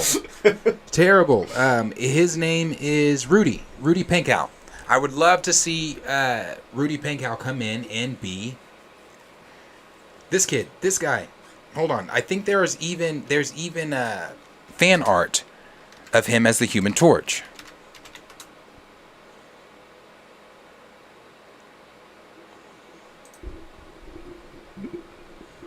I would take Rudy as Johnny. I can see it. Yeah. I'd take him as Johnny. I like this one more, but I'd take him as Johnny. Yeah. I think that he would Nothing else, he's got the look. Yeah. And I'll let you guys see this too so you know what I'm showing. But I would definitely take Rudy as Johnny. I think he looks good. Yeah. So we even had that, that was a rumor. That's not like a like just a fan cast. It is a fan cast, but it's also a rumor. So it's sad. We don't really know what's going on with the Fantastic Four, and I'm assuming we're not going to know until probably San Diego Comic-Con 2023. Probably. That's probably when they're going to usher out the cast. But I guarantee you Marvel knows who they want. I think so. I think they know who they I want. think so. I don't believe a lot of what they say, and I think they've had so much trouble like controlling leaks and like news getting out that honestly I've really changed how I've thought about things, because for a long time if we didn't hear things I would be like, well, we haven't heard things, obviously it's not happening, because they want to be able to promote things, and they want to, like, you know, Fantastic Four is going to be inserted in a movie.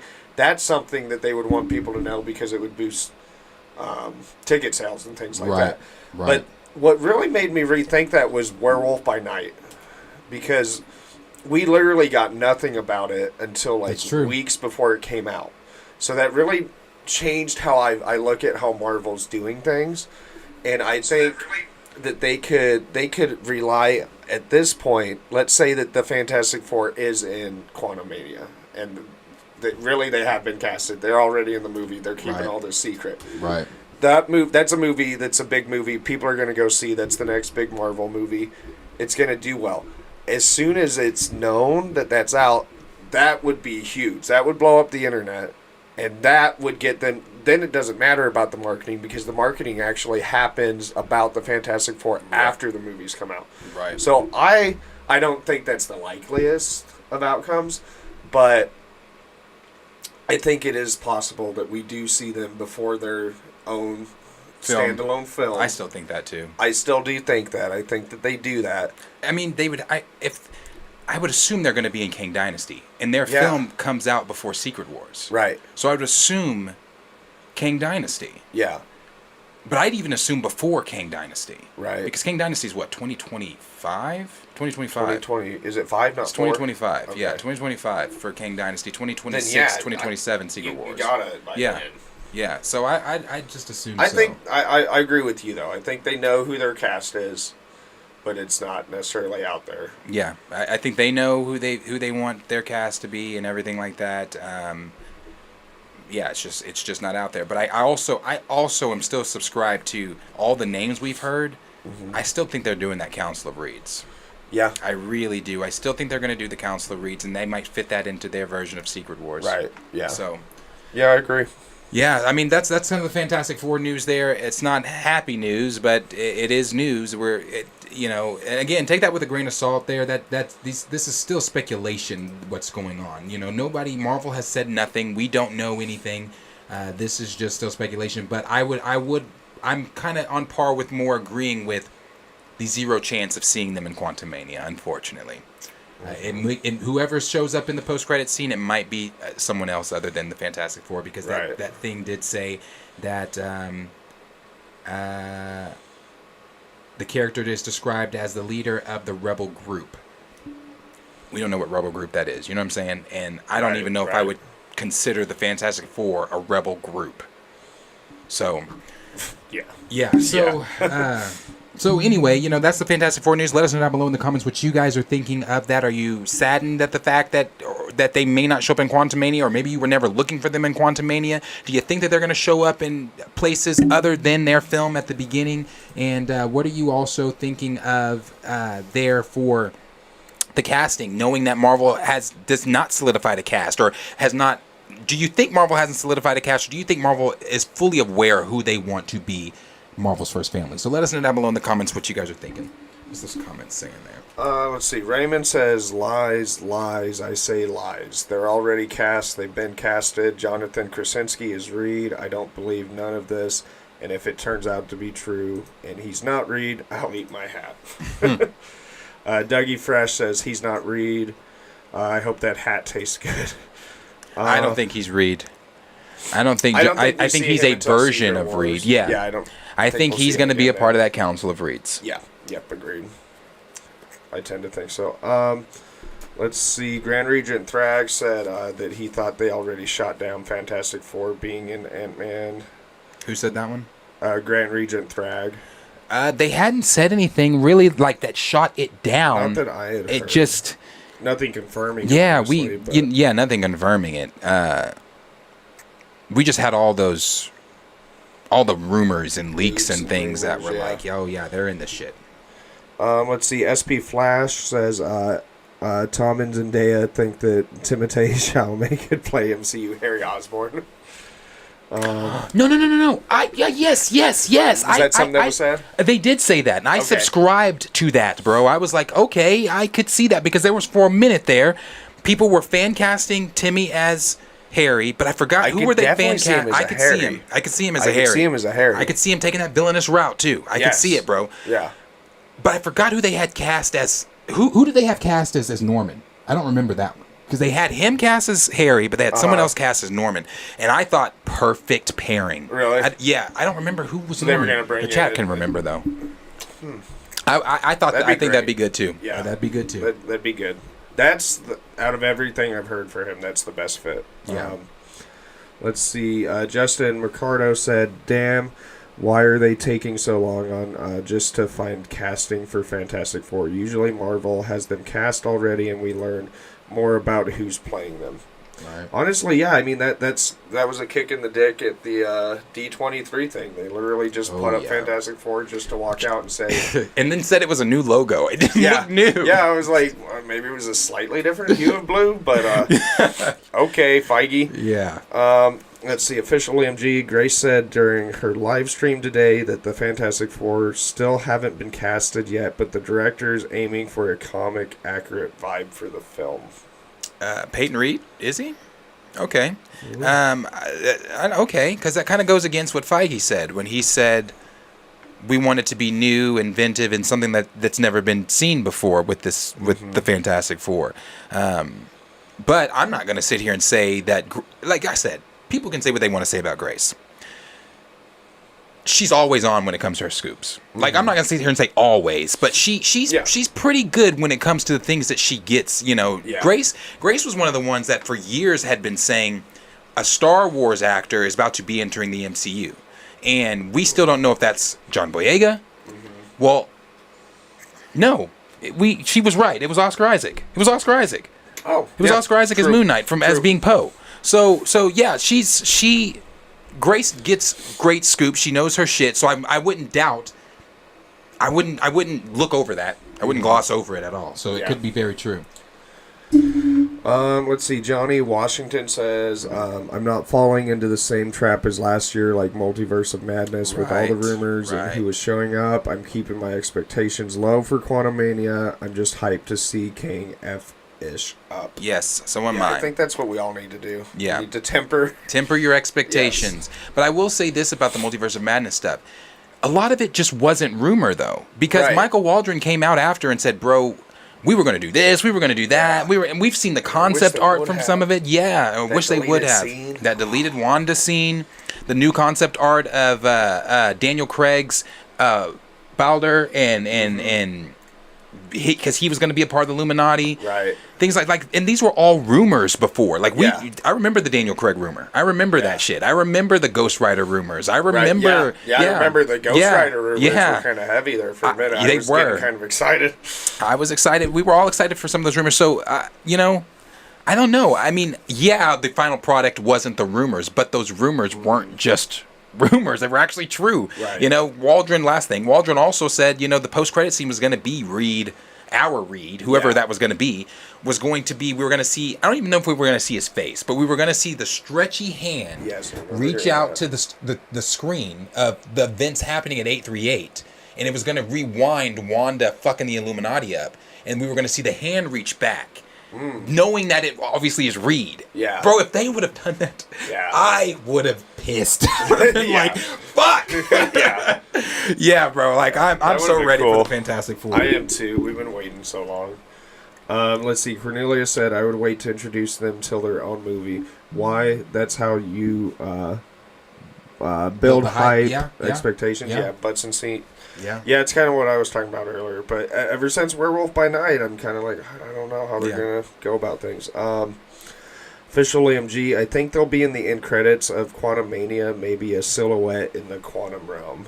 Possibly so. Honestly, they could do something like that, whether they've casted them or not. Mm-hmm. You know, so Yeah. that's a good point. Yeah, they could. That's true. Chill Spot, aka My Husband is Thunder, might be too on the nose, but I want Austin Butler to play Gambit.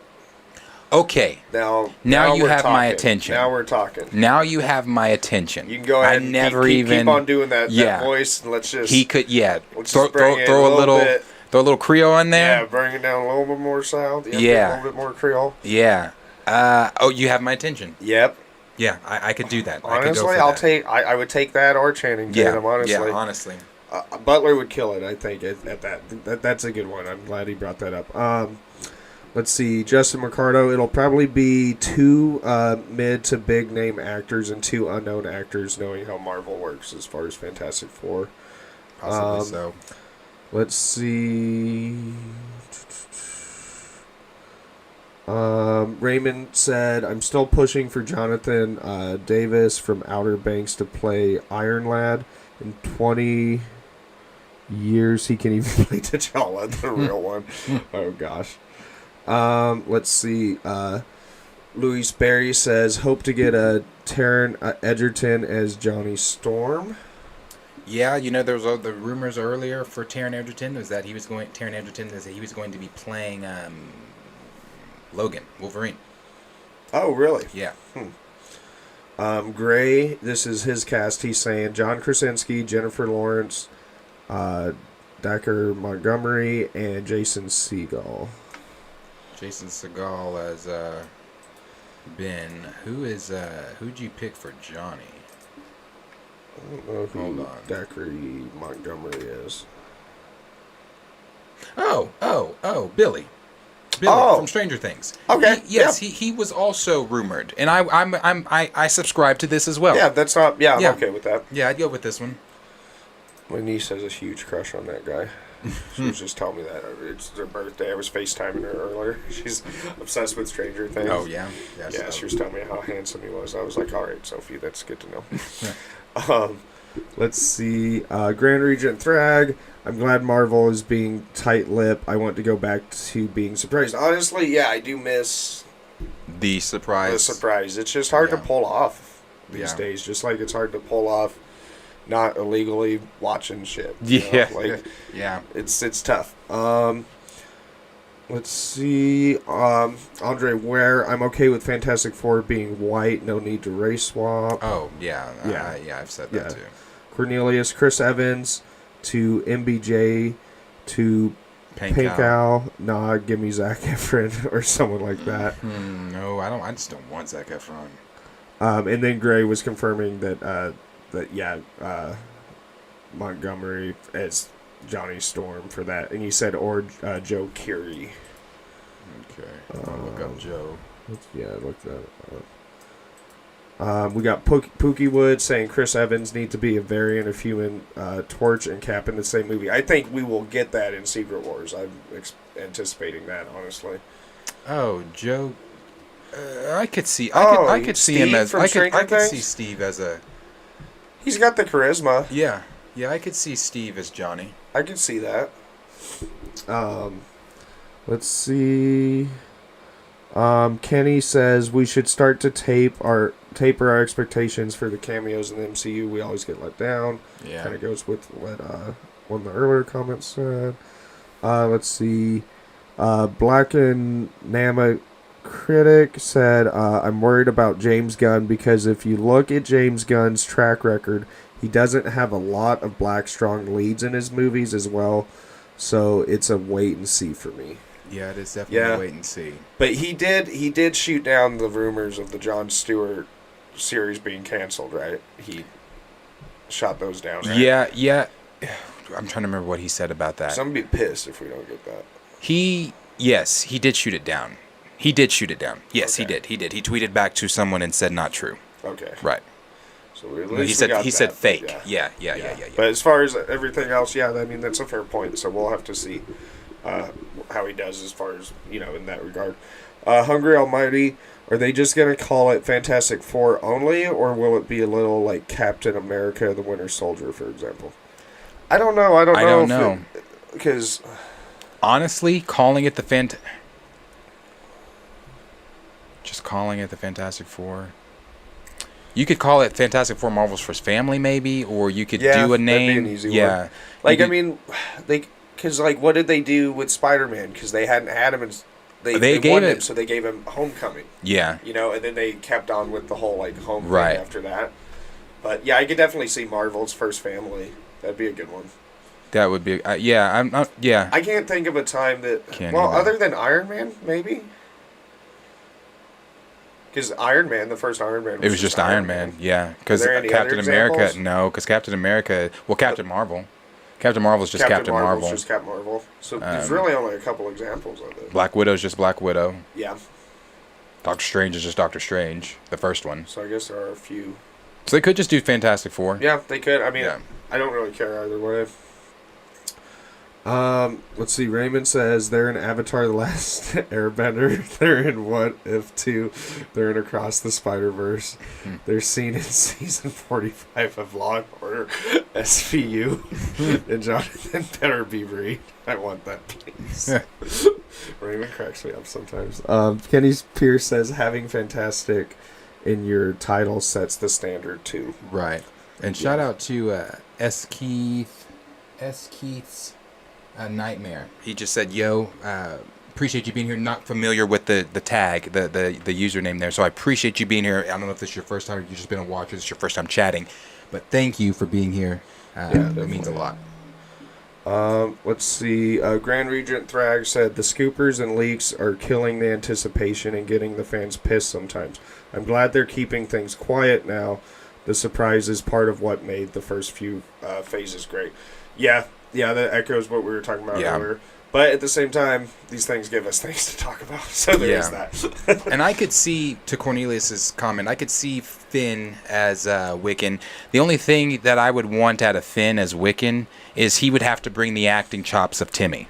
Because Finn gave me nothing in Stranger Things Season 4. Right, yeah. Nothing until 11 was in the when they were at the pizza shop and he was talking to her, you know. Yeah. Because I cried on that part. Yeah. Because he had given me nothing all season. Honestly, But then when he went in, you know, it's like, you know, 11, I love you, and da-da-da, and the things he was saying about her, coupled with fucking Will...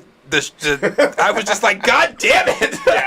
Yeah. So no, that one got me too. Yeah, but I could see Finn as Wiccan as well. I just need him to bring that Timothée Chalamet is just so good though. He's really, really good.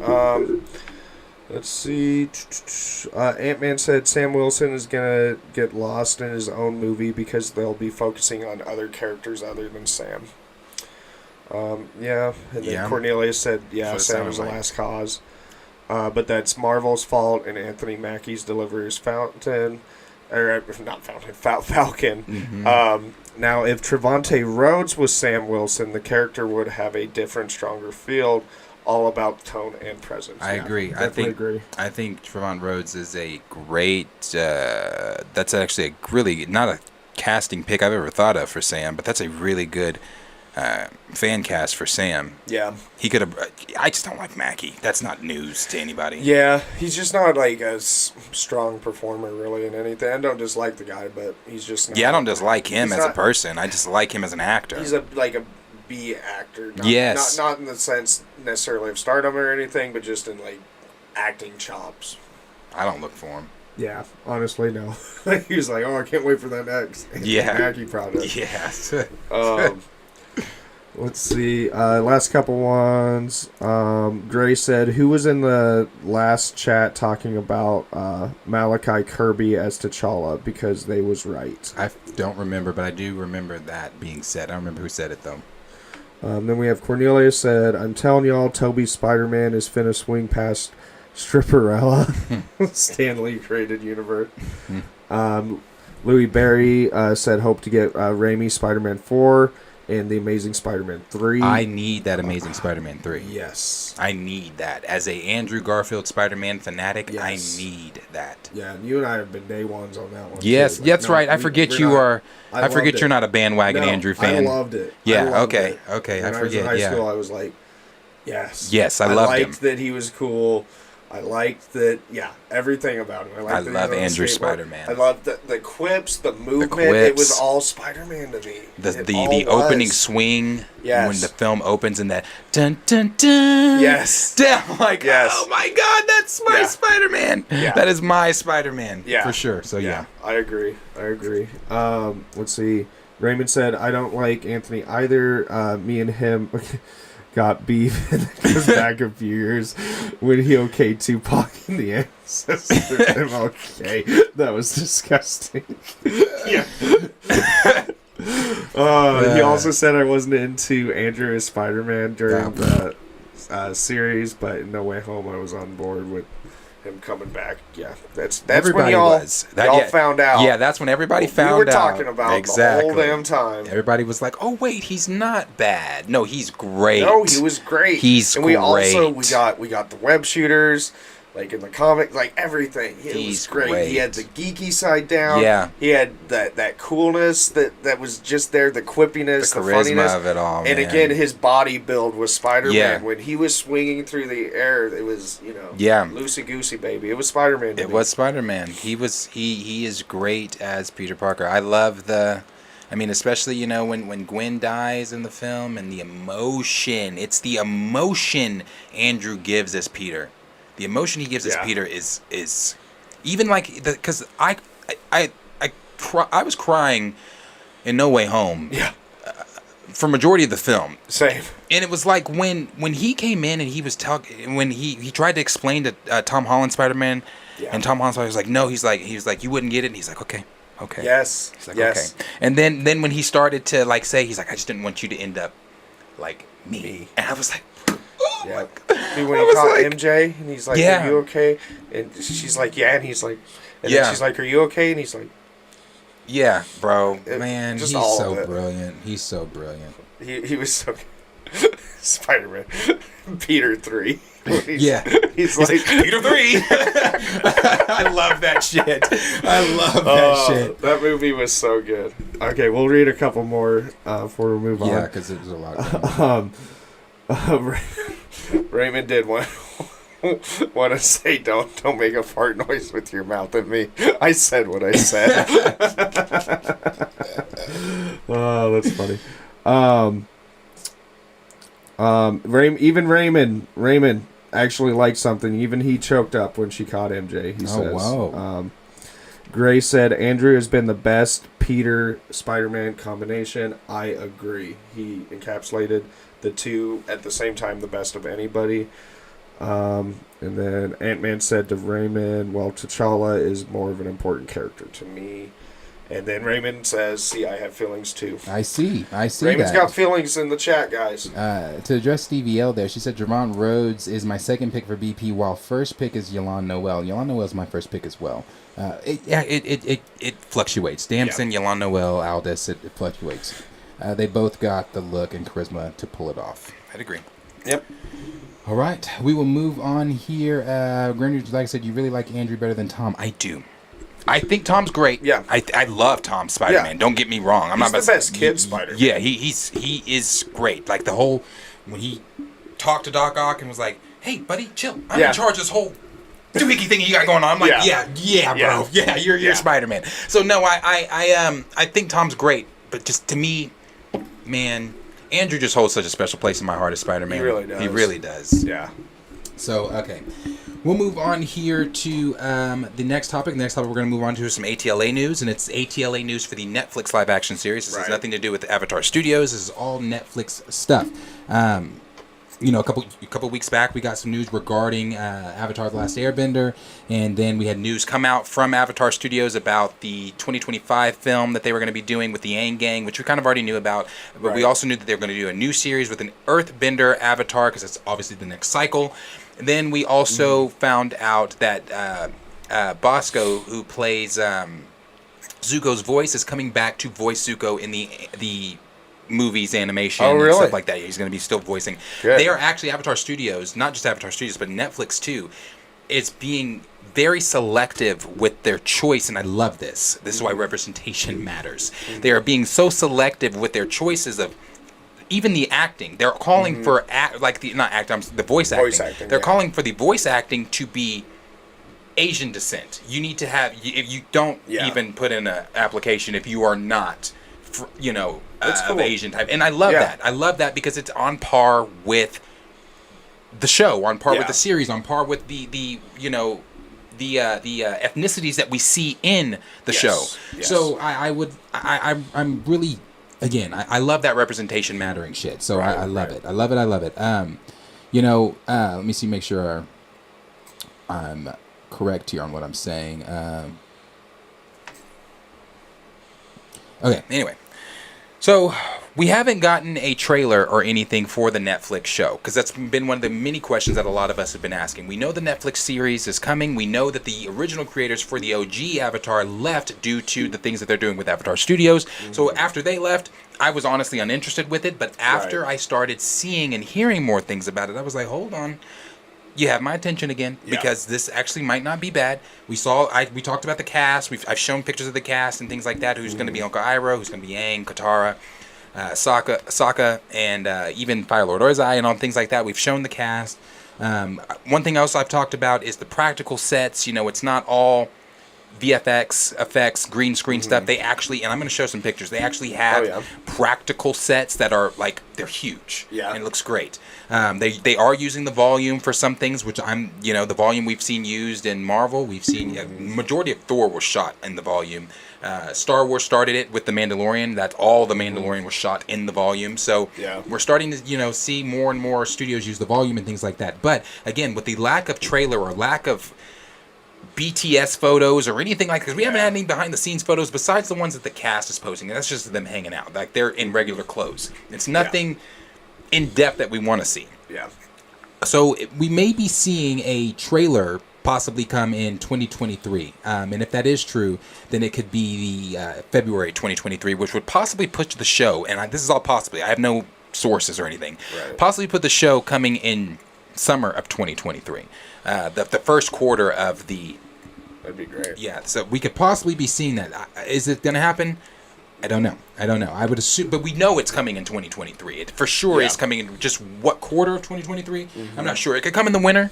Could. But if we get a trailer for it in February, that might give us a release date. Then we'll know more then. But we also know that the post production for Avatar is done. So they filmed it. They're done filming. Oh, really? Okay. Yeah, they're done filming. They're just in post production right now. Okay. They're in post production right now. So yeah, maybe summer. Yeah, maybe summer. That's why. So this is coming from. This is going to be coming from CBR, and CBR was talking about how the execs over at Netflix are high on this Avatar series. They've called it as important as shows like Sandman and things like that. Yeah, I saw that on the article. Yeah. So let me read here what they said in this article. Again, this is coming from CBR. It says Netflix TV executive Peter Friedlander, I think I'm saying that correctly, has likened the importance of Avatar: Last Airbender to another of the streamer's major adaptations projects, Sandman. In an interview with Variety, Friedlander was asked whether fans would be getting a glimpse of Netflix adaptation of the Nickelodeon hit show anytime soon, given that it has been over 4 years since the news of the live-action Avatar broke. The head of U.S. and Canada scripted series explained that since Avatar has such a cultural significance, again, I love it, like Neil Gaiman's comics, The Sandman, Netflix is taking its time to make sure that this version of the show will do the franchise justice. And again, thank you. Yes. As a fan, and I'm not like a, oh, I watched Avatar: The Last Airbender in 2020 when it got put on. No, bro. Yeah. I was week to week when it was dropping weekly episodes. You know what I'm saying? We were still in middle school when Avatar: The Last Airbender came out, and I'm not. It is without question. It's timeless. It is timeless, and it is without question one of the greatest animated shows made. It's one of my favorite of all Love it. time. We had never seen storytelling to that degree on something like Nickelodeon. No. I didn't want to cut you off when you were reading the article, but Ebony A, we have a new subscriber, so I just wanted to shout that out and say thank you for subscribing.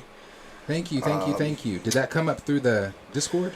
Or It popped up the little T-Rex. Oh, okay. Thank you, Ebony A. We appreciate that. Thank you for subscribing. So I knew you didn't see it, so. Okay, that's cool. But thank you for subscribing, yes. No wonder I didn't hear it. It's in my headset. My headset's not on. My apologies. Yes, thank you. Thank you for that subscription.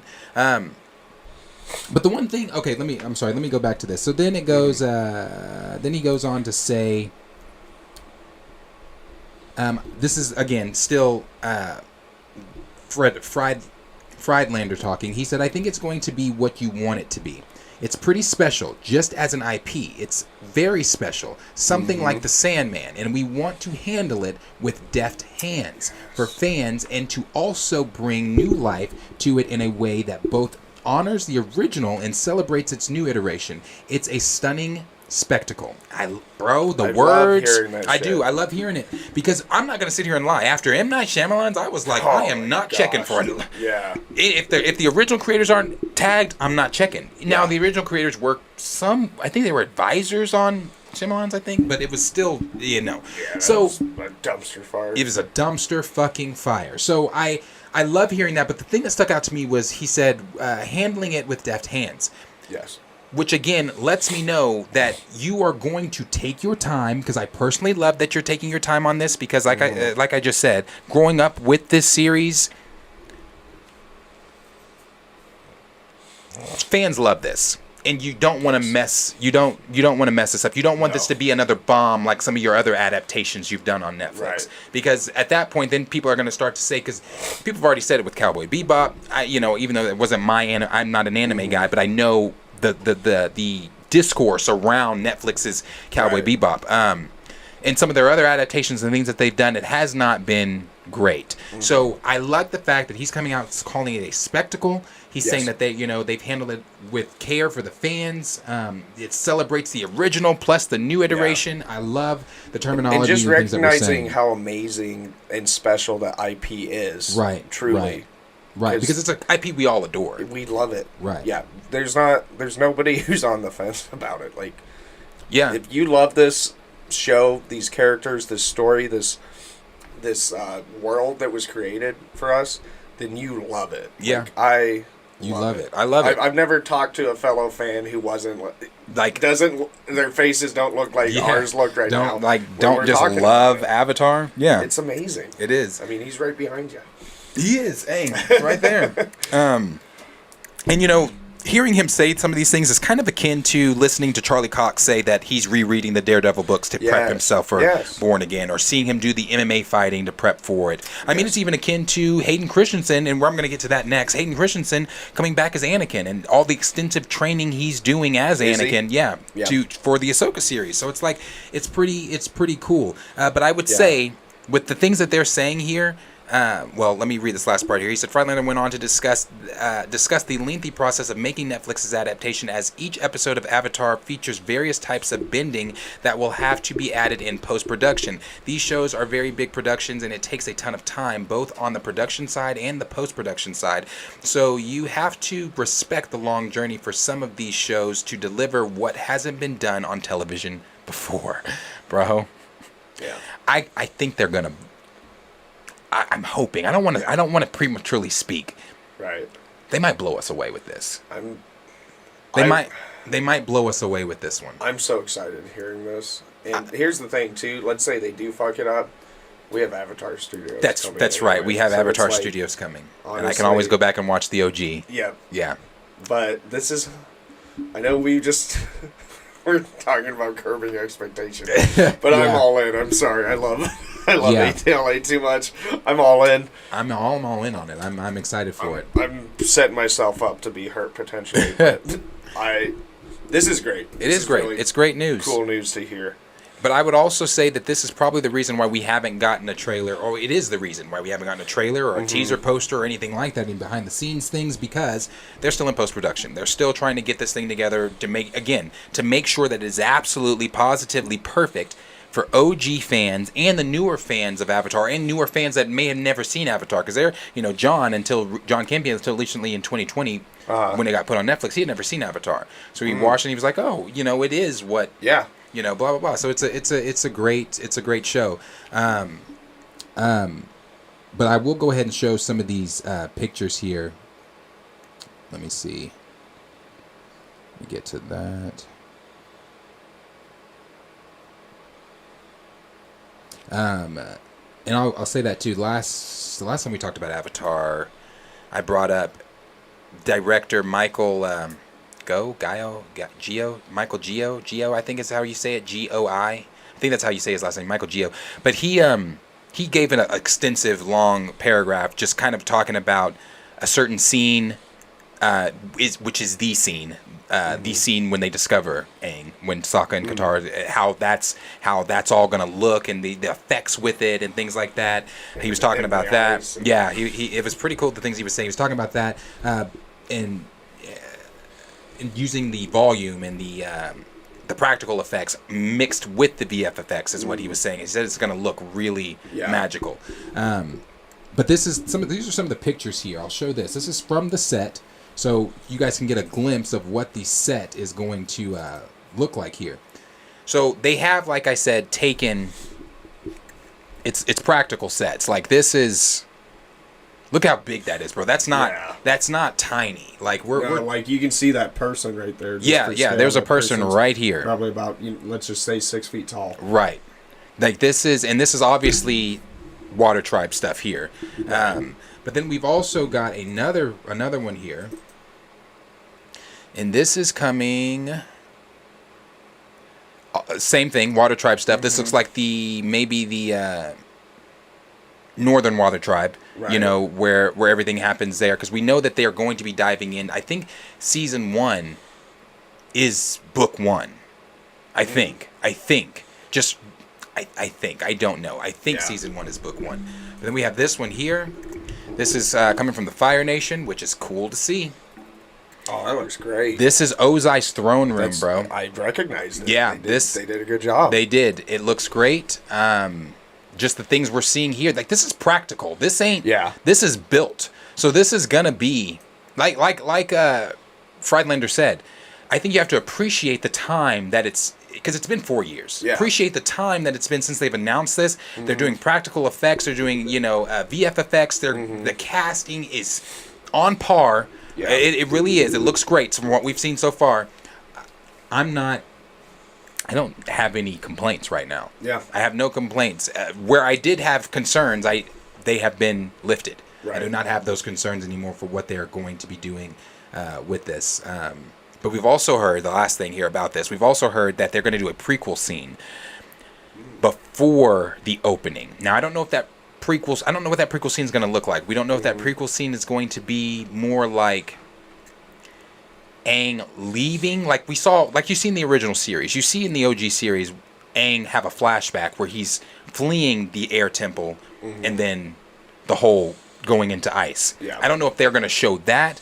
I don't know what I don't know if it's going to just show maybe Aang hanging out at the air temple or something like that. The events that led to him leaving. We know he left because they told him that Monkey Yatsu couldn't be his mentor anymore, so he fled. And then came back, saw what the Fire Nation had done. Right. Actually, no. He had fled, and while fleeing, got caught in the storm, went into ice. Yeah, boom. 100 years goes by. 100 years later. His people aren't around. Exactly, his people aren't around. So,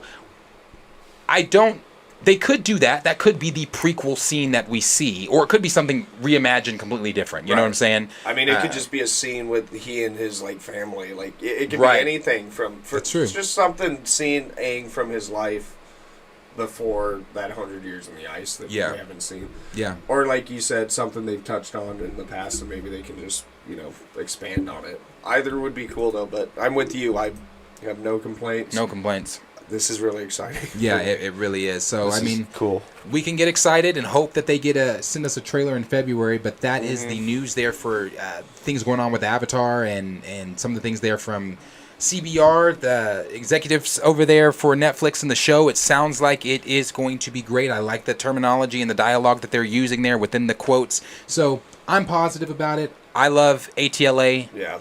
I can't wait to see this. But as always, question is for you guys.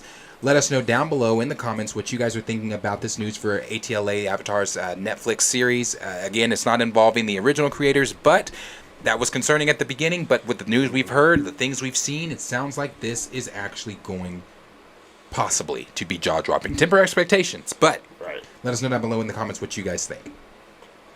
Let's see. Raymond says my mother even liked Avatar and she doesn't like animated stuff. I made her watch it during the great quarantine of 2020. Wait, who said this? Raymond? Raymond.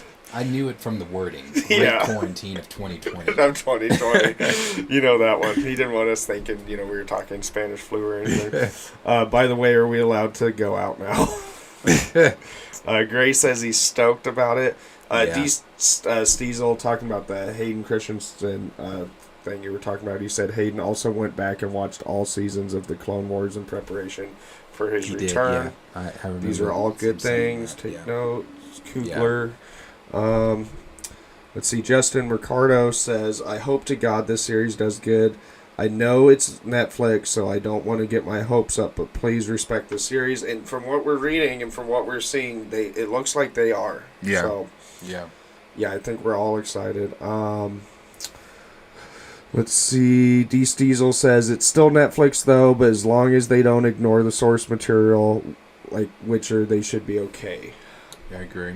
Justin Ricardo said, show Jiatsu taking out them Fire Nation soldiers. Oh, that'd be cool. Before they took him out. That'd be cool. That would be cool. That'd be a cool very prequel scene. Hell yeah. Yeah, that sounds great. Connoisseurs Triple Salute says my excitement level is an 8.5 out of 9. That's positive. I mean, shit, that's good. I mean, good. I would say I would give it 8.5 out of 9 too, because I want to temper, bro. I don't want to get too excited. Yeah. So, but man, come on, look at this. I know it does look great. And it I really love does. practical Yeah, I do sets too. I like and practical effects sets too. Especially if we're gonna get into like some of the like earth-bending kingdoms and stuff. Like I want some of that stuff to be practical. I can't wait to see what it looks like after the post-production, because he said, obviously they have to go in and add the bending elements. Right. I wonder what that's going to look like. Yeah, I'm really curious how some of those effects look as well. Let's see. Ski Nightmare says temper your expectations because M. Night Trash Along ruined it for us. Yeah, but he is not Trash involved. I just saw did. he's doing some new movie with Dave Bautista. Oh gosh. I saw a trailer. What it is? Oh, is it that cabin movie? Yeah, where like they have to sit down and be like, you need to decide which one of you guys are gonna die, or else the apocalypse is gonna happen. They're like, are you on crack? And they like turn the TV on. There's like tidal waves. I don't know. This movie's I saw the really trailer dropped for off that. since M. Night, man. What was the first? Was Sixth Sense? Like really, Sixth Sense. Did was M. good. Night do Sixth Sense? That was he like did? that's what put him on the scene. Really? He came out with a banger. Sixth Sense is great. Sixth Sense is great. Yeah. Shut up. Yeah, and then he did like Signs, and I didn't dislike Signs. I didn't dislike Signs. I liked Signs. The Village was all right, and then you started getting into Lady in the Water, like that one where the trees were killing people. Yeah. And, like it was the worst Lady in the acting I've Water. ever seen Mark Wahlberg do in my life. There's like this old lady, and he's like, "No, we don't want to kill you." Like there's literally this scene that's like I look it up sometimes. It's so bad that I just watch it. I look it up sometimes. I didn't know he did Sixth Sense. That's wild. Sixth Sense was the film that kept me in my mother's room when I was a child. Yeah. Like I slept literally on the floor next to my mom and her husband's bed. That film scared the shit out of me when I was little. It scared me when I was little too, for sure. Yeah, no, that's especially why the tent scene when he built his, when he built his tent. Yeah, he had that whole fort in his room, and then he was afraid to go to the bathroom, and then you see that. I was like, oh shit. Yes. I was like, oh shit. Movies like that, bro. You just saying that just made my arm hurt. Yeah. Let's see. D. Steezel, my mom was a huge fan of Gargoyles back in the day. Dude, Gargoyles was fucking the tits. Gargoyles was. I loved Gargoyles. Gargoyles was great. Gargoyles came on Cartoon Network. Opera. Disney. Disney. Gargoyles came on Disney. It would come out. Yeah, I used to watch it, and then there would be reruns. Of They have a Spider-Man gargoyle series. figure I want. It's this size. It's Oh yeah, they have all of them, but I forget the main. the main guy, the gray guy. Yeah, I forget it with what's his the name? black. I forget his name. Damn, the chat's gonna get it. Yeah, I haven't seen it in so long, but But I want that figure so bad. that'd be dope. I loved him. Let's see. Gray says the Soza and Roku fight would be a great way to start off the show. Yeah. Raymond said, if I don't hear Secret Tunnel in this series, I'm publicly trashing the series. Secret tunnel. Oh, that show was so good, man. It was. This makes me happy. That's a good episode That too. is a good episode. Let's see. Dexter Hobbs, I'm looking forward to ATLA, but I'm keeping my expectations at a reasonable level. Hopefully the bending effects will be cool. Yeah, we're really curious about that. Yeah. Justin Ricardo, as long as they don't need like 5 to 6 earthbenders doing a whole dance just to move one band. That's a good one, Justin. That is funny. That's a good one, Justin. That's was funny. Funny as fuck. Doing the whole. That's a good one. That's a good one. That was funny. Let's see. D. Steezel. Oh, he was saying signs. He was bringing up Unbreakable series 2. I liked Unbreakable. I didn't. I never saw Mr. Glass. I did see. What was the Split? I saw Split, and I Split. saw Unbreakable. I never saw the third one. I didn't see the third one. I didn't see the either, third Mr. one. Glass. Yeah, I If didn't see anyone in the Mr. chat Glass. Saw it, say if they like. Oh, and Junya Network said Goliath. Goliath is the name M. of Night that. did Split? Uh-huh. Why did I not know that? Yeah. Split's good. Split's good. No, he's had some great ones. He's just had some. You swing big, you miss big sometimes too. Yeah. You know. Who's dude that plays the main? What's his name? He's Xavier. What's his name? As soon as I say it, you're gonna be starts like with an M or something. What was his last name right? Oh no, that's fucking James McAvoy. I forget Yeah, that James because McAvoy. I forget that because he's bald in it. Yeah. That's why I'm sorry. It's fucking James McAvoy. James McAvoy. He was so good in that. The multiple personalities, how he was able to switch and bro, that's good acting. Oh, he's that's an good incredible acting. actor. No. It was great. Yeah, he's great. He was great in that. No, M. Night Shyamalan's done some good stuff. He just has also done some really not good stuff. Yeah.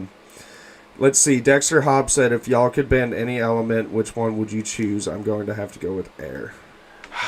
I just feel like an earthbender. I love that question. Thank you for that. That is a good question. My fiance and I do this all the time, but I just feel like I'm an earthbender. I've always felt like if there was something I would bend, it would be earth. I'm curious what your answer is, though. I think I would want to be.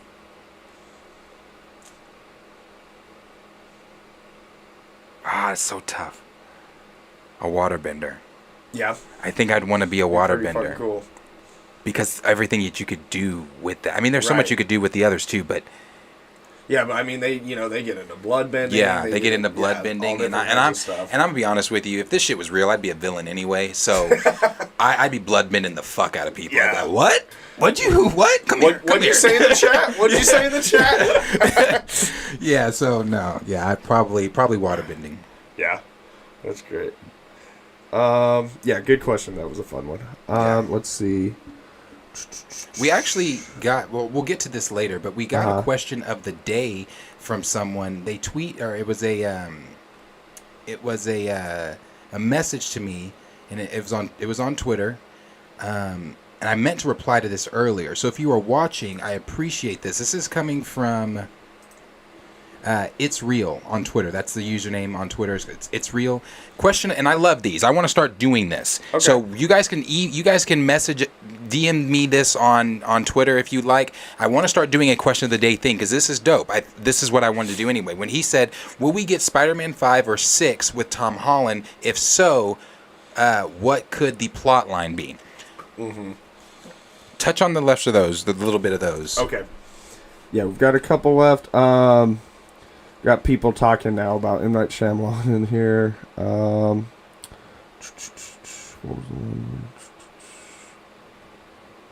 Everybody. Yeah, it looks like we're all back down to M. Night Shyamalan. Talking about Sixth Sense and all that. Yeah. Kenny Pierce also agreeing with me about Mark Wahlberg's acting in that movie. Oh, yeah. He said that Mark Wahlberg was almost acting. He was very close.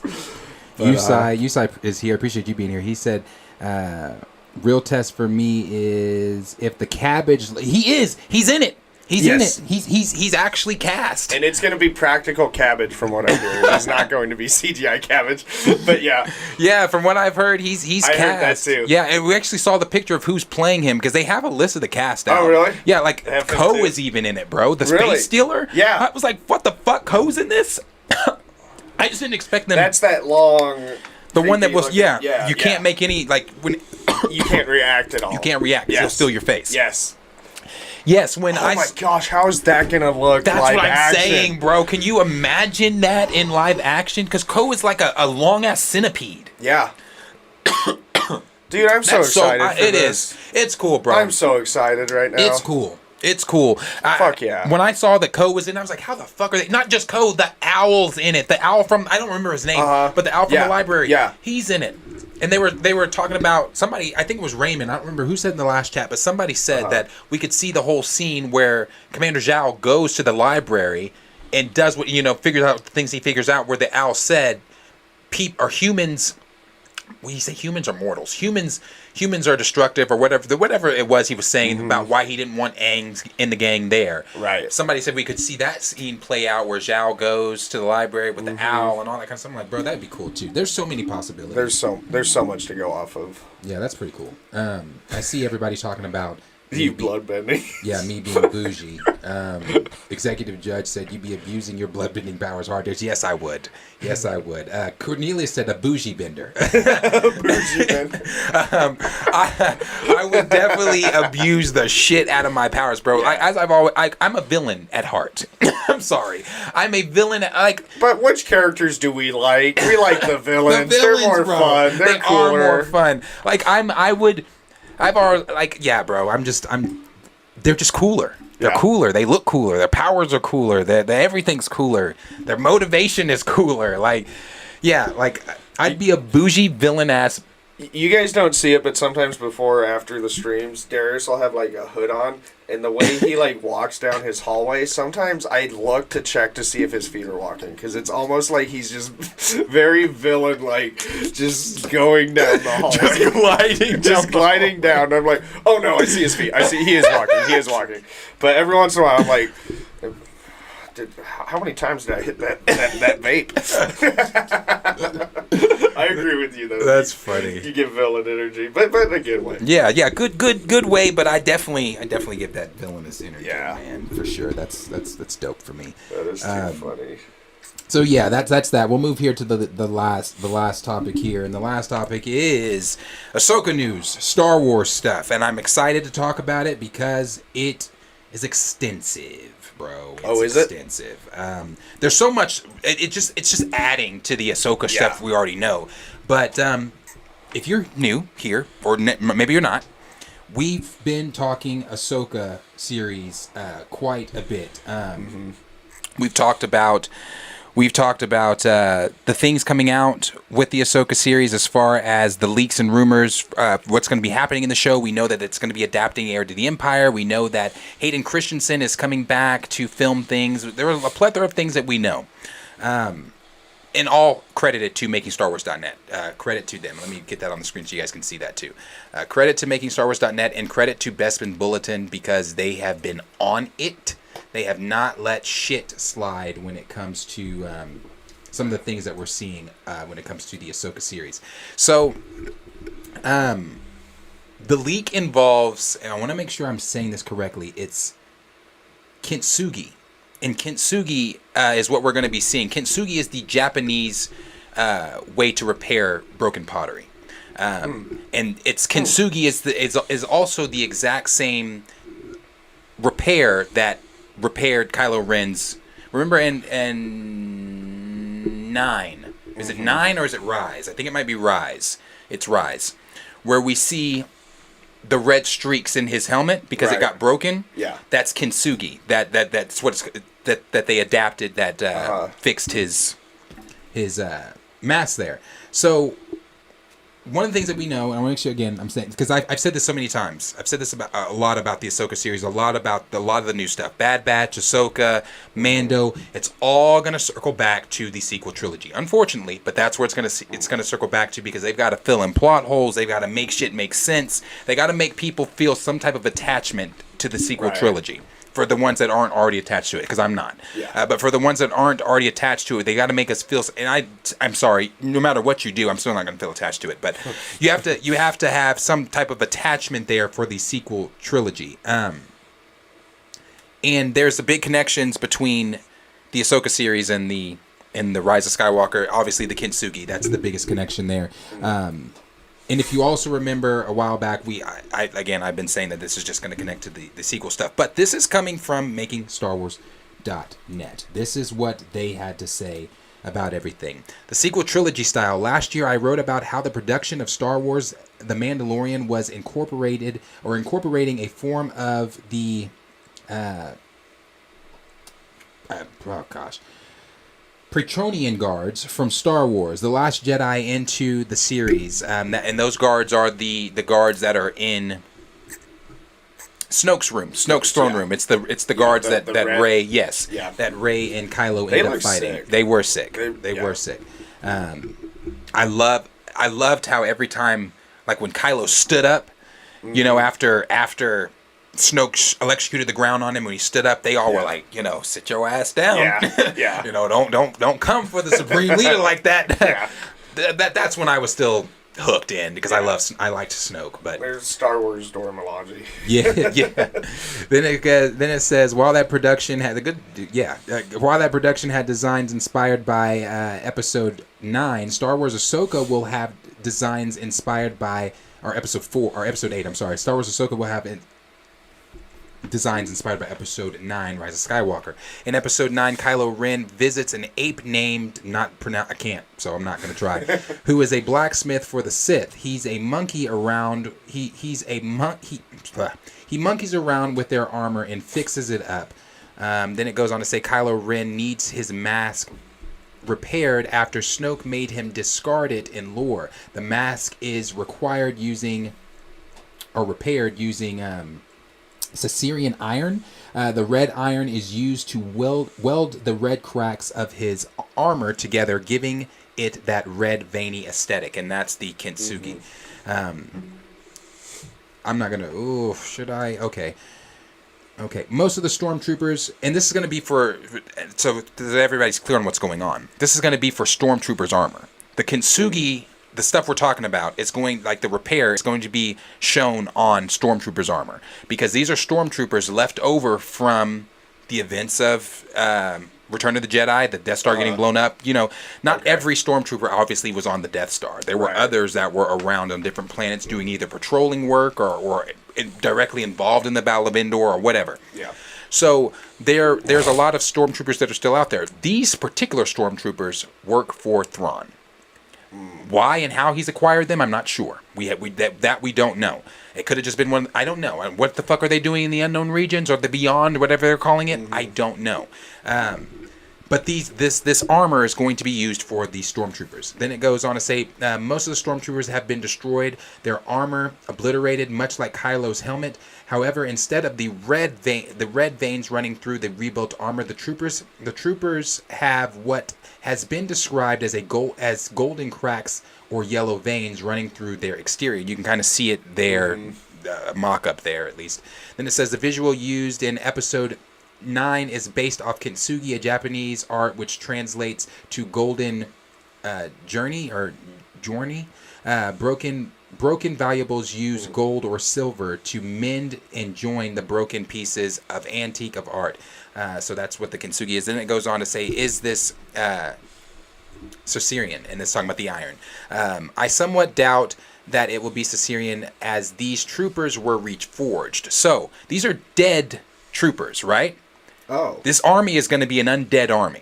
Oh. Star Wars is getting weird, bro, and Okay. I love it. Yeah. But this is, when I say it's getting weird for normal fans. If you read Star Wars comics or if you read lore, It ain't weird. This is just Star Wars. Star Wars magic has always been a part of Star Wars. It's always we just have never really seen it in live. We haven't seen it in live action. We've only seen it in the animated, in the books, and things like that. But have we seen it in live action? Magic? Unless you count the Force. I mean, yeah. So yeah. So they're reforged. These are dead soldiers that the Night Sisters from Clone Wars, the Dathomir Night Sisters. The Night Sisters are, I guess, from what we're going to learn in this, their origins are going to be from the beyond, this unknown regions type area here. And the Night Sisters are going to be from them. The Night Sisters and Thrawn have formed an alliance. Them using their magic have resurrected a stormtrooper army and have reforged their armor. And they now work for Thrawn. And they're an undead army. So what that's going to look like, I don't think they're going to just be able to stab a lightsaber in them and they die. Right. You're not going to be able to shoot them and they die because they are brought back to... Well, I take that back. Take that back. Let's go to Clone Wars. There is a moment in Clone Wars where Grievous is attacking Dathomir. When Grievous is sent to take out... Grievous and the droid army are sent to take out the Dathomir... the Night Sisters. In that... Damn, why am I blanking? Mother Talzin, who is the head of the Night Sisters, the mother of all of them, she resurrects dead Night Sisters. In that, and they are the army fighting the droid army, but they did die when Grievous would slash them with a saber or they get shot. So they would get So if we're keeping up with the Clone Wars lore here, we're keeping up with those connections, they're probably still going to fall if hit with a lightsaber or a bullet or something like that. Then it goes on to say, in Clone Wars, in Clone Wars, the Night Sisters of Dathomir had a green magic, but these are a different Night Sisters. So these are not the same exact Night Sisters. This is a different clan. From a new place, and perhaps their magic is golden instead of green to match the Kasugi look. Then it says, whatever happened to these troopers, they had their armor cracked like glass, and then an awesome showing of power, but put back together like Humpty Dumpty. Did the soldiers under those seats of armor die? Did the Night Sisters resurrect the stormtroopers with rebuilt armor? We have seen Night Sisters resurrect an undead army to fight Count Dooku and General Grievous's forces, right? Then it said, the last thing it says, what will these stormtroopers do? The stormtroopers will be on the hunt, serving Thrawn under the command of Balon. So remember earlier when we talked about this, I was talking about a character named Babylon. A character named Babylon who was going to be basically the Jorah Sabaoth. I know I'm gribbing a lot of names. Was basically baseball. Which was basically going to be the Jorah Sabaoth of the series. And Jorah Sabaoth is a dark Jedi that was cloned during Heir of the Empire. That whole storyline, and that's Legends material. That's not canon stuff. But during Legends material, he was a dark Jedi that was cloned, and he worked with Thrawn, or under Thrawn rather, on Mount Tannis. And Mount Tannis we have already seen in Bad Batch, and is the cloning facility where who? Palpatine has lots of his clones. Oh, it's brilliant. It's beautiful. It's beautiful. It's beautiful. Poetry, as you say. Poetry. It's so beautiful. So the Balon character has an apprentice named Shin, and the Shin character is going to be the one hunting down with this stormtrooper army, hunting down Ahsoka and Ezra. And so it goes on to say, but led into battle by a red-sabered user named Shin, exactly Babylon's apprentice. Which is basically, I'm assuming Shin is going to be the Luke, the two-U'd Luke from Heir to the Empire, because there is a Luke in Heir to the Empire that is a clone Luke, and then there's the Luke that is Luke. Mm-hmm. The clone Luke is They were able to clone Luke in Heir to the Empire because they got the severed hand. Right, yeah, I remember you talking about that. They got the severed hand, they cloned him, they got an evil version of Luke. Yeah. And that was Jorah Sabaoth's little apprentice helper. Mm-hmm. Looks like that's being changed here. Obviously, they can't do... They can. You'd have to... They could, but they're not going to just adapt Heir to the Empire. You're getting their version of Heir to the Empire. So you're getting Balon as Jorah Sabaoth, and you're getting Shin as Luke. And then it says they will be tracking the reunited Ezra, Sabine, and Ahsoka. God, I can't wait to see this, bro. Then it says... I love the visuals of the new evil force users. Red Sabers ignited with a battalion of reforged stormtroopers with golden veins through their armor. Ahsoka, Sabine, and Ezra fleeing from them before being forced to fight. I think it could be visually stunning. So do I. Then it says Shin will take these Saracen. I'm trying to make sure I say that correctly. Sarsacian stormtroopers, and that's the metal, the forging, with her as she hunts Ahsoka Tano, Ezra Bridger, and Sabine Wren. When the trio are finally reunited, they will face off against this new take on the Imperial stormtroopers. The evil adversaries Ahsoka faces off against are going to look cool. Shin in her armor with a battalion of Kintsugi stormtroopers is going to be so rad. This is making Star Wars, not my wording. Seeing the Kintsugi stormtroopers on the Chimera. Yes, that is Thrawn's ship. Chimera answering to a really tall Thrawn should be aesthetically pleasing. And this is the last paragraph here. It says, I would love to hear your theories on making Star Wars show. Oh, that he's just going on there. So, and this is just adding to all the other things we already know about this. That have us excited. Yeah, Right. Ray Stevens is the character. Ray Stevens is going to be playing the character of Balon, not Babylon. We also know that James Earl Jones, if you know, James Earl Jones retired as the voice of Darth Vader toward the close of the Obi-Wan Kenobi series, but we also know that in the Obi-Wan Kenobi series they used the AI technology to do his voice. They took different things that he's done in the past. It's getting crazy. They took things that he's done in the past, put it all together, and that's the same thing they're going to do in the Ahsoka series for Vader's voice, because Vader is in Ahsoka, and I'm going to get to that in just a second. Vader's in Ahsoka. They're going to be using that, which I adore James Earl Jones. I was saddened when he did retire, but it was time. And the reason I say it was time, because in Rogue One, if you do remember, his voice wasn't as commanding in Rogue One. It wasn't. The moment I particularly remember is when he's talking to Krennic, and he's like, an Imperial facility openly attacked, and I'm like, you're missing it. It's not there. And it's not James Bond. He's just getting older. You know, you can hear the age in his voice. So. We know that they're using that same AI technology for Vader's voice in the Ahsoka series. So Vader is in Ahsoka. Hayden Christensen is coming back. We knew that we knew that he had been. Now here's the rumor, which is, I don't know if that's really a rumor. It's more on par with being true.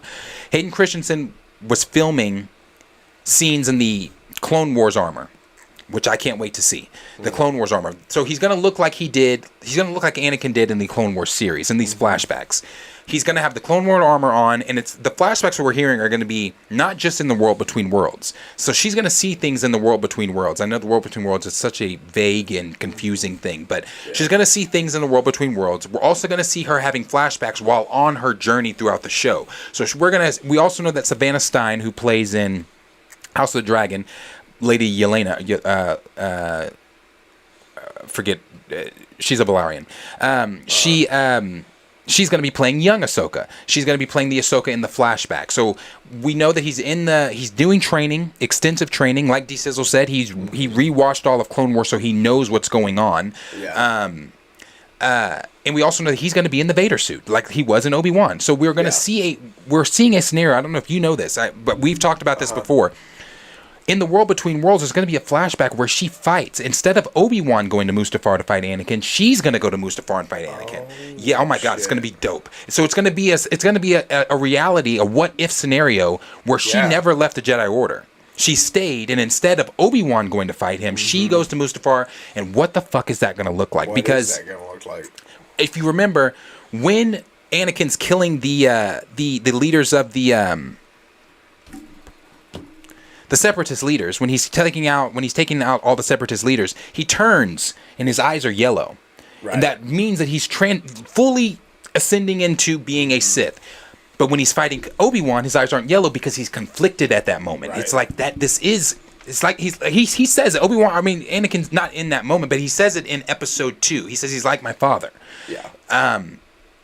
so he loves Obi-Wan, obviously. He has love for Obi-Wan, but his wants and the things that he wanted for Padme and wanted to keep his wife alive, and even though he loves Obi-Wan, if you read the comics, their relationship, it's Obi-Wan trying to figure out how to be a mentor. Right. It's Anakin accepting Obi-Wan as a mentor. Mm-hmm. It's Obi-Wan also never wanting this responsibility, but making a promise to Qui-Gon to, I'm going to train the boy. And, going up against the council, even saying, no, I don't care what you guys say. You saw the ending scene with him and Yoda. He said, I will train the boy, So it wasn't ever something Anakin or Obi-Wan really wanted. So... But the confliction was still there. He didn't want to kill Obi-Wan. It came down to the moment where he was going. He would have. Yeah. But it wasn't there. So if he was that conflicted with Obi-Wan, he's going to be super conflicted with Ahsoka. But I hope Dave understands, and I'm sure Dave does, being Dave. Ahsoka can't win that fight. Right. Yeah. Anakin still has to come out on top. Yeah. Because that's Anakin in his peak fucking form. Yes. Like that was when Anakin was at his almost strongest, bro. It was all of the loss of limbs that stunted him from being what's going to be. Tends to do that. Right. So she can't win that fight. And I hope that she doesn't. So we know just it's going to be great. It's going to be great. It's going to be crazy. And he's going to be in his. So the flashbacks we're going to see flashbacks of them in their Clone Wars armor, doing things as from the Clone Wars era. We might even see Ewan McGregor pop up in those flashbacks. It's going to be pretty fucking. It's going to be pretty fucking dope. Make sure I'm not missing anything. So remember when Christensen, the rumors came out, Christensen was going to be doing the Clone Wars stuff. He had filmed that they had filmed scenes of him in the Clone Wars stuff. We all assumed it was going to be for Kenobi. Right. The only flashback we got in Kenobi was the Episode 2 flashback. I didn't like that flashback. I didn't like the flashback because they didn't de-age Hayden Christensen. That took me out of it. Not? Yeah, that took me out of it. They didn't de-age him. Obviously the costuming and everything was on par with Episode 2, but I liked the lesson learned in that flashback, but I didn't care for the Kenobi series. So we all thought it was going to be for that, but no, it's going to be for Ahsoka instead. And I think I touched on everything. I did touch on everything. And obviously, the last thing I'll say is, that this is going to be an Ahsoka series. And with this being an Ahsoka series, it's Dave's baby.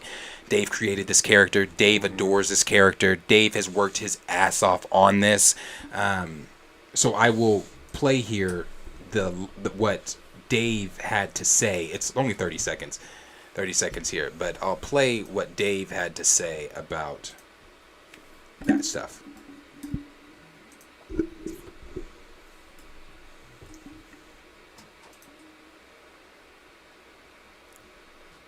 And when you set the stage and here you are, I'm thinking of reference points, none of which I can relate to you right now. They're all locations and sets and places that you'll really like, but not right now. When we see these places, and then the characters walk on set, and we line up the shots, and so many people are contributing to capture this one moment. And the difference is the moment is going to happen. And that's the moment. Like there are things we've already shot on Ahsoka that I think about, wow, I'd been thinking of that scene for 5 years, and now it's done. And that clip is coming from Star Wars Meg. Shout out to Star Wars Meg. She does great stuff over there for Star Wars content. But yeah, that's to Dave, hear that from him. Yeah, to hear it from Dave. To know that Dave, again, we all knew Dave was going to put his seal stamp on this shit. Yeah. I'm excited. That's not news. We all know I'm excited for the Ahsoka series, and the more and more things that come out about it get me more and more hype about it. Yeah. We know it's going to come late 2023, winter 2023 probably. I need a trailer. Yes. I need a trailer. Yeah. I need to see shit. So I'm excited. And obviously Thrawn. Obviously, we get Thrawn. Thrawn is the main guy here. So, but as always, questions for you guys. Let us know down below in the comments what you guys are thinking about some of the Star Wars things that are going on here with the Ahsoka series, with some of these leaks that have been coming from MakingStarWars.net and Bestman Bulletin. Again, they have been on par with so many great things that they've been saying. We know that Thrawn is coming back. We know that we're going to have an undead army, a stormtrooper army under his command. We know that we're going to have Sith users or Sith Force users, and Balin and Shin, and her being a acolyte for him and things like that. We know that we're going to be possibly getting some cloning stuff because this all has to loop back to the sequel trilogy. We know that this is also going to be adapting Heir to the Empire. With it, adapting Heir to the Empire, are we going to see cloning things happening on Mount Tannis? Are we even going to see Mount Tannis? Is Mount Tannis going to be mentioned? Is Mount Tannis going to be mentioned in Bad Batch anymore? Because, that's how they ended the first season of Bad Batch there. So many questions, man. So much going on. So much tied into all this. Let us know what you guys are thinking down below. What are they saying? Let's see. D. Stiesel says, Dave, just like George, they love their samurai films. I'm expecting samurai flavors in the show. Yeah, I mean, even just the apparently tying roots in Japanese, like pottery fixing and all that's pretty cool. I'm excited to see a fucking dead army of stormtroopers. Yeah, with that's going to be dope. Gold cracks in them. That's going to be dope. It's going to, like it was saying in that article, visually be pretty fucking cool. And to what D. Sizzle said about that, Filoni and Favreau also said that it's going to be adapting like a Japanese Western style type of feel. Yeah. So it should be pretty cool. That sounds awesome. Grand Regent Thrag said, "Yo, watched Bad Batch today for the first time, and I liked it. Wasn't expecting to either because I'm not a Star Wars guy. And I typically don't like that style of animation. I'm surprised to hear that because I love that animation. I think it looks so cool. But it was good." So when you say you watched Bad Batch, you watched season 2 or you watched the first episode of season 1? Let me know which one you're talking about, because I have yet to watch season 2 because we have to react to it. So I've yet to watch season. You haven't even seen season 1. Yeah, so I've yet. You're not missing shit. We might watch the first episode, and I'll just tell you what happens in the rest. Everything else, yeah. But yeah, it's Let me know which one you're watching. Then let's see. I see Cornelius said nerfed them too. SMH, thanks, Ruin Johnson. Yeah, keep away, Ryan Johnson. Yeah. Let's see. People agreeing with that. D. Stiesel. Oh wait, no, that's him talking to someone. Justin Ricardo. This is what we need and what Star Wars needs. Agreed. Let's see, we got Skeet's Nightmare saying, reminded me of that episode in Clone Wars with the worms in people's brains. Yes. There is that episode. So those worms are from Geonosis. And they are. I love that episode. So in that episode, it's a 3-part episode. It starts on the second battle of Geonosis when they go back to Geonosis because they have to take Geonosis again. It's so good, man. Yeah. I love Clone Wars. So good. So when they go take Geonosis, you find the queen of the Geonosians. There's Poggle, who everybody should know. Poggle the Lesser. Poggle is basically he's a part of the Separatist leaders. But the Geonosians have a queen, and how she controls people is they have this like worm type deal that goes inside you, and then it takes over your parasite that controls you. It's So I love that scene though, because when Anakin and Obi-Wan they're there to rescue Luminara and her apprentice, and Obi-Wan is just curious by nature, so he wanted to see how it worked. Oh gosh! And he was like. Anakin was like, he's like, what are you waiting for? He's like, aren't you curious how it works? And he was like, no. He's like, I don't think Master Luminar is curious about how it works. That's a great, yeah. Just another example of their relationship. Their relationship. Yeah. Yeah, I love shit like that. Let's see. Cornelius said, I wanted Snoke to be, is it Plagueis? Plagueis. Darth Plagueis, yeah. That would have been straight fire. Yes. For the longest time, we all speculated before the film came out that he was Plagueis. That was the rumor. The rumor was Snoke is Plagueis. I remember Star Wars Theory did this huge video on it because there was a certain ring he was wearing, Snoke was wearing, and it's like, that's the same ring Plagueis. Yeah. We'll get Plagueis just whenever, I'm not sure. We got Kenny Pierce saying the Bad Batch gives me Teenage Mutant Ninja Turtle vibes. That's why I like it. I like I said, I need to watch the second season, but Cornelius said then we could have had Plagueis versus Sidious Part 2 since we didn't see them see when he killed him originally. But never mind that. Now I hate Star Wars. D. Steezel says we haven't seen the mother since Clone Wars Season 6. We have not seen Mother Talzin since Clone Wars Season 6. Didn't she? Well, she dies in the comics.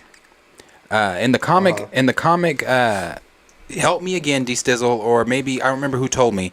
Help me again. What is the comic? Son of Dathomir, I believe it is. Is that what it is? The comic that takes place before Season 7 of Clone Wars? She dies in that comic. Sidious showed up himself for that shit. Sidious showed up, Dooku was with him, and Grievous was with him. Oh, damn. Yeah. Okay. Yeah, and they went in and they were like, because he was like, no, we got to get rid of this bitch. She's causing problems. And she is a problem for Sidious because she uses magic, bro. Like, there was a moment in Clone Wars where she tortured Dooku when she was in a completely different planet, completely different sector. Really? Yeah, she was like Dooku was in the middle of something at his desk, and then she used some magic and tortured the shit out of him. Like, was about to kill him. The Force was no good here? Like, damn. There's not much they can do with Mother Talzin. Really? Yeah, there's not much they can do with her. Damn, I need to find out about this bad bitch. Yeah, she's pretty tough. Let's see. Cornelia said people thought Snoke was the father too, LOL. Yeah. D. Steezel said they need to animate the Darth Maul son of Dathomir. That's the one. Arc. Yeah, that's the one. Comic, motion comic. Cool. The motion comic is cool. Yeah. It's cool. Let's see. We got Cornelius, so more interesting Sith and times than tying everything in the Skywalker saga. Yeah, we want to get away from the Skywalker saga. Right. Raymond says, is this going to be on the test? Yes, all of this is going to be on the test. It's all going to be on the test. Remember these names. Let's see. Gray said, can the cloned Luke be the Luke in episode 7, 8, and 9? Asking for an entire fan base. I recently heard, how am I'm blanking on the actor that plays Luke. Mark Hamill. Mark Hamill. I heard him in an interview saying that that's what he wanted it to be because he did not feel like the way that they wrote him was the Luke that he played. And he said that to be able to play Luke, he had to think of himself as a different Luke because he said that the Luke that he played would have maybe been discouraged for like a day, maybe a year, or done any of those things, but that there's no way he would have gone off. So Mark Hamill apparently has openly, said that that's how he even had to go about playing the character. Otherwise, he just couldn't do it with the writing. He said, "Yeah, he has been so open about how much he hates that version of Luke. Yeah, and we've even heard he was open about it during like the cast script readings at the table. He'd be like, "What? Like Luke wouldn't do this." Yeah. Like, which, and if anybody at that casting table can knows do that, it's Mark. Yeah. Like Mark knows that character, man. Like, so that's, I hate the sequels. That's not like, I hate that. And I especially hate episode 8. Episode 8 is awful. Yeah. Let's see. D. Steezel says, I want to see the Yuzin Vong. The Yuzin Vong. What is that? The Yuzin Vong is a race from the unknown regions. Ridiculously powerful. A huge problem for the Empire. Yeah. Huge problem. They come from the unknown regions, though. Okay, so they're like outside of the control of the Will we Empire ever see them? I'm leaning toward no. Yeah. That's Legends stuff. Let's see. And then he also said, and how the hell do you drop the ball on a KOTOR remake? Epic fail. Yes, epic fail on them for sure. Let's see. Cornelia saying, like, you tired of Skywalker saga ties? They've been doing it for like 50 years. Yes. We gotta get away from it. Yeah, he also said Hayden obviously needed that extra context for Obi-Wan and Ahsoka. Yeah. Kenny Pierce said he also thought Obi-Wan and Padme had an affair. He did. Really?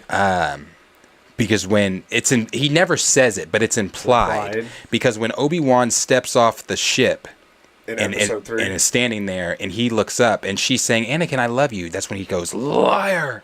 Yes. Yeah. Yeah. Yeah. Okay. You turned her against me. Yes. Oh my gosh, all that shit in the whole time. I'm like, you fucking killed. What are you talking about? You sent her into labor and she died, man. That was all you.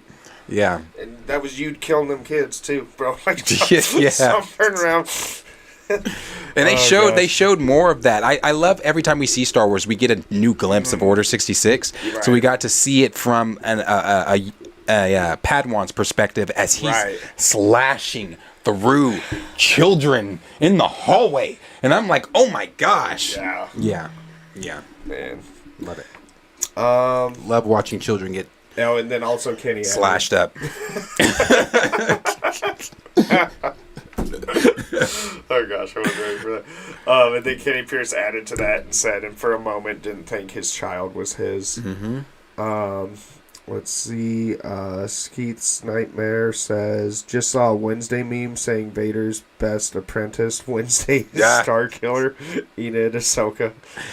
Did you watch Wednesday? I have not. But my you and Tati need to watch it. Not stop. It's with good. The little The dance dance. with their hands. Yeah.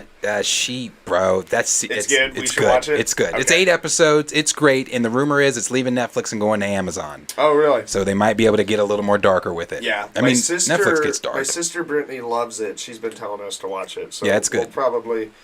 We just wrapped up the mid-season finale of Yellowstone, so we need to watch something. Everybody's telling me to jump on Yellowstone. Yellowstone's so good, bro. I'm going to have to jump on it. At first, Tati was like, "What are you trying to get me to watch this white shit?" I was like, "Babe, you like Sons of Anarchy? You got to watch this." I'm going to have to watch it, bro. I told my mom about it. My mom watched every episode within 3 days. Oh, damn. She's Isn't there retired, 5 seasons? Yeah. It's good. And if you have Peacock, then the first 4 seasons are on there. Okay. If you have where are they? Just Peacock? So it's Paramount, the network, but they're not on Paramount Plus. The fuck? They're only on the network. They have a deal with Peacock. They also have a deal with Apple Plus or Apple TV, whatever it's called.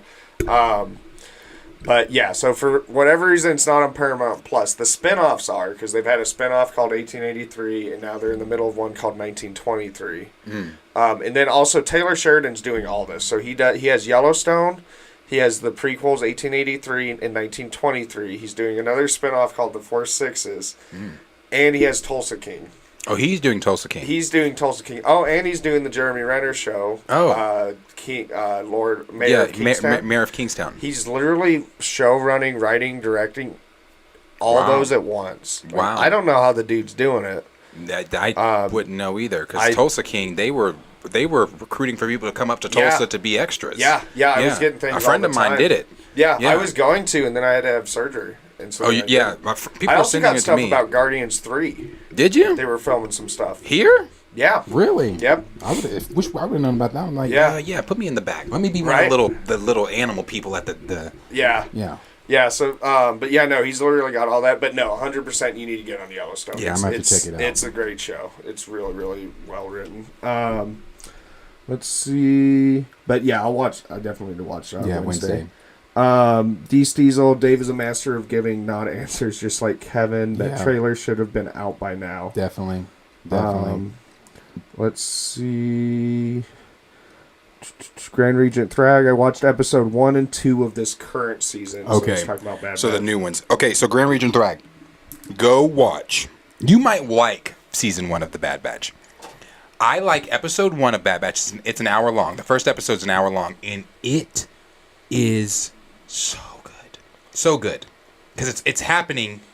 Order 66 is happening at that moment. It's happening at that moment. You see the clones turn on Depa Billaba and Kanan. I know Grand Regent Thrag, you said you're not a Star Wars guy, so you don't know these people. But Depa Billaba is a Jedi Master. Her apprentice is Kanan. Kanan is one of the main Jedi that you see in Rebels, who is Ezra Bridger's master. I know that probably means not shit to you, but the first episode is great. You like I said, it's happening as Order 66 is happening. You see the clones turn on Depa Billaba, shoot her, gun her down, and then from there, one of the Bad Batch members, Crosshairs, his inhibitor chip, it's working. Unlike the other Oh, okay. On the others, theirs don't work. Uh-huh. On him, it's working. So he's trying to kill Kanan, the little apprentice. Yeah. And Hunter, the leader of the Bad Batch, like, what are you doing? Like, we're trying to answer him questions. He's like, I'm following orders. It's like, what orders? And yeah, because he doesn't know. He's like, what are you talking about? Yeah. So that sounds dope. Yeah, it's great, bro. Like, but I love the way they portrayed Kanan, because people forget sometimes during Order 66 that these were still Jedi. Right. They were still formidable against the clones. Right, Like, even though right, we right, see right. in Revenge of the Sith how easy they take the clones down, or how each of the clones take them down, Yes. these are still fucking Jedi. Yeah. And Kanan, the way they showed Kanan going against Crosshair, I was like, that's exactly what a Jedi would have done, or Padawan or not. Yeah. That's what a Jedi would have Yeah. done. So, and like, there's this huge gap, this huge cliff, and again, showing that they're Jedi. The clones were there as Crosshairs and Hunter were Hunter was trying to calm him down, because he force pushed Crosshair, knocked him out. Hunter was like, bro, he took off the helmet. He's like, I'm on your side. He's like, I'm trying to figure out what's going on too. Something happens, I don't remember, but Kanan turns around again, being a Jedi, and just literally leaps over that shit and like, fuck y'all, I'm leaving. So it's dope, bro. I would suggest that, Green that go watch the first episode, and if you like that and you feel like you can stomach the rest of that season, watch that too. Let's see. Raymond said, I watched Rogue One and thought it was pretty good. So now do I go in order of releases, or is it still stuff I need to watch before going to the OG trilogy? I want to get into Star Wars since Marvel and DC are screwed. Wait, who asked this? So Raymond's asking your advice. So he watched Rogue One. Okay. Yeah. Okay. You watched Rogue One. So he watched Rogue One, my personal favorite Yes. Star Wars film. And he thought that it was pretty good. So he wants to know, does he now just go in order? Should he go in order of like storyline, or should he go back and start with the original? Ooh, that's always George a tough Lucas question. films? It's a tough question, but personally, if I'm going to try to get a non-Star Wars fan into Star Wars, I'm not. It would be suicidal for me to tell you to start with Episode 1. Right. Just because Episode 1 is heavy. It's all politics. It's politics. It's the politics. entire movie. Yeah, it's nothing but politics. Now, I love it because I love the lore of Star Wars, but Right. you not being a Star Wars fan, you're going to be like, what the fuck is this boring ass shit? Because Right. it's just politics. It doesn't get good until Darth Maul comes in at the end. Yes. And the pod race. The pod race is dope. Anytime I rewatch the movie, I always like skip shit. I do too. Yeah. I skip shit. I rarely go back and watch Phantom Menace, but when I have that weird itch, I will. Yeah. Darth Maul, pod I race, just do it for Darth Maul. desert scene. That's it. Yep. That's it. That's it. Oh, you're not throwing Jar Jar in there? Oh God, no, no Jar Jar shit. And Jar the Jar, council, dude. the council stuff when Anakin's brought before the council stuff. Uh-huh. But so I would say watch in Rogue One, Episode 4, New Hope, Episode 5, Empire Strikes Back, Episode 6, Return of the Jedi. Then Go to 1. go 1, 2, and 3. Yes. I know that's out of order, but Especially with starting with Rogue One, though, it ties into those. because Rogue One, the 4, way 5, it and ends, 6. Yeah. the way Rogue One ends, it Yes. ends with them. You see the rebellion get the plans to the Death Star to Princess Leia, but you see, Yes. which you've seen Rogue One, Raymond. You see Vader, trying to retrieve the plans. Then they Such get a dope away. scene. Yeah, such a great scene. Then you see the Rebel blockade ship drop out, and they go on. Yep. Episode 4 picks up with the Star Destroyer shooting at the Rebel Yes. blockade. So it's great. It's perfect, It's yeah. poetry. It's It beautiful, really is. man. It's so beautiful. Yeah.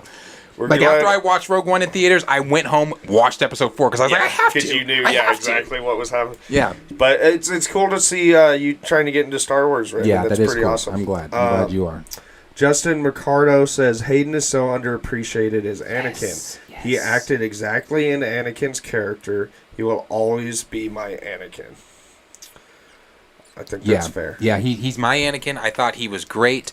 I thought that he, the hate that he received as Anakin Skywalker, I thought it was just not validated. I'm sorry. And it's the same people that were like, I don't want to say it's the same people, but it's the same kind of akin to people that were like, oh, Andrew Garfield Spider-Man sucks, but when he came back in No Way Home, was like, oh, he's amazing, because after Hayden Christensen said he was coming back, everybody's like, Right. yes. I was like, what the He's fuck? What do you mean, appreciated. yeah? Y'all hated him. For me, I always liked him. There was just that one scene where he's talking about the sand? Sand. And I hate sand. that It's so coarse and gets everywhere. Like that one scene I feel like is the reason he got shitted on, but it was really just that one scene. Yeah, was flat. But overall, I mean, the rage he shows. Yeah, the rage within episode 3. I don't have complaints about the guy. You got Dexter Hobbs saying he's gonna watch Yellowstone 2. Get on that, dude. I'm telling you, you're gonna want to move to a ranch after watching. Kenny Pierce said, "Oh my gosh, Hawkeye got run over by a snowplow is the worst Christmas song ever." That's not funny. It's not funny. Thoughts and prayers to the brave Jeremy Renner. Wasn't he trying to help someone when he that was. happened He was to him? trying to help someone. Because he's Hawkeye. He's a real superhero. He's a real superhero. I refute Cornelius's comment. I think Darius just might be I skipped over it. high key psycho. Am I psycho? Maybe. I'll let you guys know if I don't see his feet one of these times when he's going down the hall. Justin Ricardo, I know this will never happen, but I wish they could make Starkiller canon. I know. Oh, yeah, I wish. I know they'll have to change his backstory, but it'd be cool to see love it. him as in canon somehow. I would love it. Only thing I wouldn't like about it is they would definitely nerf his power. I believe that. I believe they would make him as strong as taking down a fucking Star Destroyer out of the sky. So I would love that, but I agree with you though. And specifically, Sam Witwer needs to play him live action. I mean, it's Sam Witwer anyway, so yeah. D. Steezel said, "I'd rather watch new Star Wars content over MCU and DC. DC animation is still good though." And then SP Flash agreeing with them. Let's see. Oh gosh, Kenny keeps going in with Jeremy Renner. I'm really worried about Jeremy Renner. I hope he's okay. He is. There was a video posted today of it was maybe his wife or family member. Yeah, someone he was talking. His face was a little bruised up, and they were massaging stuff, his. Yeah, they were. Yeah. He. He'll be okay. I'm glad he's okay. Yeah, thank God. I heard that his neighbor is a doctor and found him and started immediately triaging. Otherwise, it probably would have been a lot worse. Oh, I'm glad. That's what I hear. I'm glad. Yeah, thank God. Because another amazing actor. Have you ever seen The Town? He is so good in The Town. That is a movie to put on your list. If you haven't seen it, watch The Town. I wanted to say something to D. Sizzle there. He said Dave slightly changed that. Change what happened to Kanan in that premiere episode compared to comics. Yes, I've told you about that comic. The comic, I adore Kanan's comics. The comic line arc of him so much better than I enjoyed the Bad Batch episode 1 because you dive into some more things. Like I said, in that comic you go on the journey with Gray and Styles, who are the clone. The clone. I think Gray's the clone commander. Styles is the rookie clone that is in Depa Balaba's platoon and everything like that. They're just sitting around a campfire on the planet. So I'm sorry, I can't remember the planet. They're sitting around a campfire, and Gray gets the call, execute Order 66, and before he got that call, they were all talking about stuff from the mission earlier that day, laughing with Kanan. They were like, when you fell down earlier, that was so, blah, blah, blah. Yeah. And then Order 66. And then Depa Balaba sensed it. That's what you told me. And she was like, just when you show Kanan, run. And they take her out, and they are hunting Kanan the entire comic.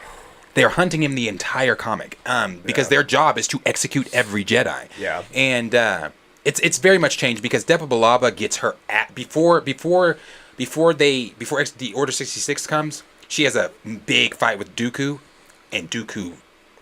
If the clones wouldn't have showed up when they did, he was gonna kill her. Yeah, she was dead. Yeah, because they weren't expecting Grievous. I'm sorry, they weren't expecting Grievous to show up, and when Grievous showed up, he was about to take her out. Yeah. But the clones showed up last minute in that gunship and were like, I was like, yeah, bro, please get her help. Yeah. They did change some things, but the comic to me is better. Let's see. D. Steezel says Marvel's been pissing me off big time in recent years. I don't think you're alone in that. Skeet's Nightmares. I remember watching PM in theater, dragged my non-Star Wars friends with me. I was in elementary school because my grandfather got me on the original trilogy. That's dope. See, I didn't see Phantom Menace in theaters. I saw My first Star Wars film was Clone Wars. Yeah. And I came Right out at that birthday yeah, party, you said? I came out a major fan, and my my stepfather showed me the original series, and I was I mean, I was hooked when I left the theater, but I was hooked. Yeah. After yeah. I saw those, I was like, "Oh, wow, there's more?" Star Wars, everything. Yeah. Raymond said that ending to Rogue One I remember seeing in theaters the day after Carrie Fisher died. Yeah.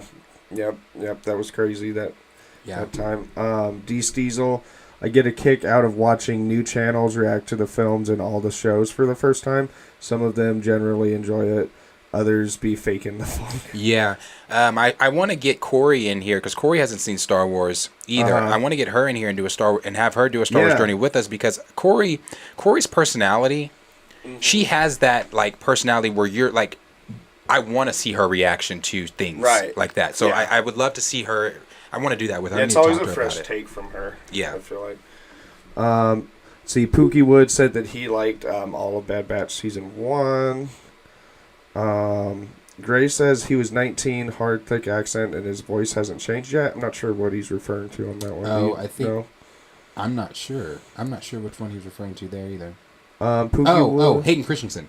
Oh, okay. He was 19, yes. Oh, in episode 2. Okay, yeah, gotcha. episode 2. Pookie Wood, Star Wars with its problems is better than Marvel, and I'm always more excited for it despite being more of a comic fan growing up. I've always told you guys, there's Marvel, right? There's DC for me. There's Star Wars. Yeah. None of them can touch that to me, in my opinion. Raymond saying, yeah, this Jeremy Renner thing is a miracle. It could have gone real left real fast. Yeah, definitely, honestly. I'm glad he's all right. D. Steezel, I grew up reading Marvel and Star Wars comics. That's why I love them both equally. Mm-hmm. Dark Horse comics, baby.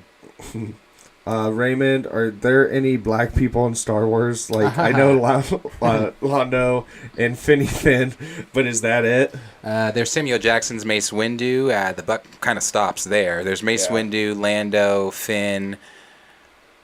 There's the voice of Darth Vader. There's also Saw Gerrera, who's played by Forrest Whitaker. Yes. It stops there. Start stopping there. Yeah, it stops there. Yeah, That's about and they're it. mainly British. Yeah, that's about it. D. Steezel, Kanan didn't kill anyone in that episode. In the comic, he was slicing off clone troopers' heads and everything. Yep. Like, he was so hurt by Styles because Styles was a rookie clone and he was a Padawan Jedi, so they had formed a relationship. So just think about that. You're going on all these missions with this person. You form a relationship with them. Then for them to turn and try to kill you. Yeah. His mind was like, probably, what the fuck is going on? Like, we were just laughing and having fun. So, yeah. Cornelius said no blacks in a land far, far away. That's why 80% of the fandom flips when they see them in the shows or movies if it's not Mace. Oh, I forget about Moses Ingram's Reva, the newest addition to Star Wars. That's funny. No blacks in a land far, far away. That is funny. And then Cornelius said, I vote Corey, and I take over on a Friday like a wind down. That's funny. And then lastly, Grand Regent Thrag, I will definitely take Marvel over everything, especially with the X-Men. Dude, we get the X-Men Fantastic Four. And then Gray just came in saying Mace Windu, Lando, Saw, Finn, Darth Vader's voice. Yeah, like I said, Rema, and Whitney Houston actress. Yeah, I didn't say the Whitney Houston actress because I just felt like I was thinking about it. But I was thinking to myself, but she just wasn't. Who was she? She's in Rise of Skywalker. She's in Rise of Skywalker. She is she's the one. She's also the clone that defected, or the stormtrooper that defected. She's the black girl with the puffs. I think she had. They were riding like space horses on the fucking ship in space. What the fuck? Outside, bro. You're in space with no type of anything on. Like, what the fuck? Like when. Weird. When that happens in Rebels, like when Darth Maul kicked Kanan out of the ship, he kicks him into space. He's like, "At first you don't succeed," then he kicks him out the ship, and like Kanan's trying to hurry up and get back in because he can't breathe. And I'm like, how are they doing that? Yeah. So Yeah, yeah. And then Raymond said that ain't enough blacks. Cornelius said, wait till you learn there's only like one Asian.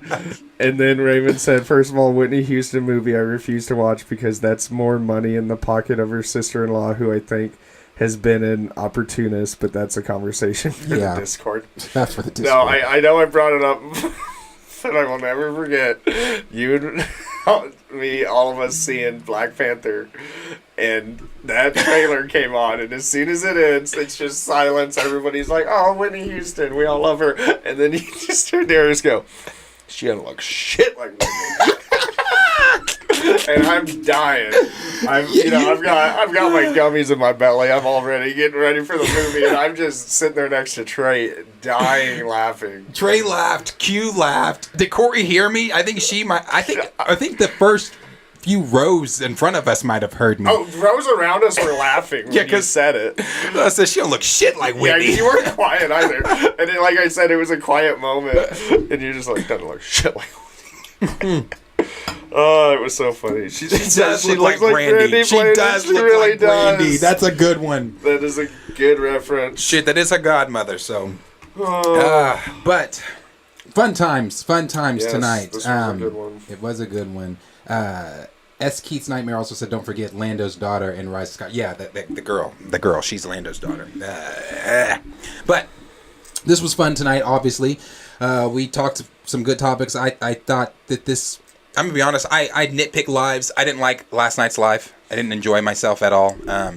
Not you guys. I thought that I did poorly. I thought that it was poor last night. But tonight I thought was a better live stream. I hope that everybody enjoyed themselves. I hope that everybody enjoyed the content, things that we had to talk about. We will be back here tomorrow. Kenny said the Force. And then he said it's Vegas, Whitney. So we will be back here tomorrow to discuss more topic. Tomorrow's Friday, isn't it? Yep, tomorrow's Friday. Big show. Yep. Tomorrow's the big show. So we'll be talking more. I think tomorrow's going to be, because I don't know what topics are going to be, because topics were really kind of scarce today. So tomorrow might be kind of a day where we can hang out, talk. This came in today. This is the same book like my Marvel book. It's the 2000 Obsessed with Star Wars book. I can answer these without like. You're gonna be the only one. Yeah, this one says what is located at the deepest levels of Geonosia's hive? It's the Queen. The Queen's quarters. I know. I'm good, bro. Through that shit. I know that. Easy. So we'll probably try to play some games tomorrow too. I have some new giveaways down here to get to you guys and everything. So yeah, we'll be back. Are you here tomorrow? Yeah. Okay. Yeah, I'm here tomorrow. So we're back tomorrow. We'll be here to talk with you guys. So appreciate everybody hanging out. We're back tomorrow. Like, subscribe.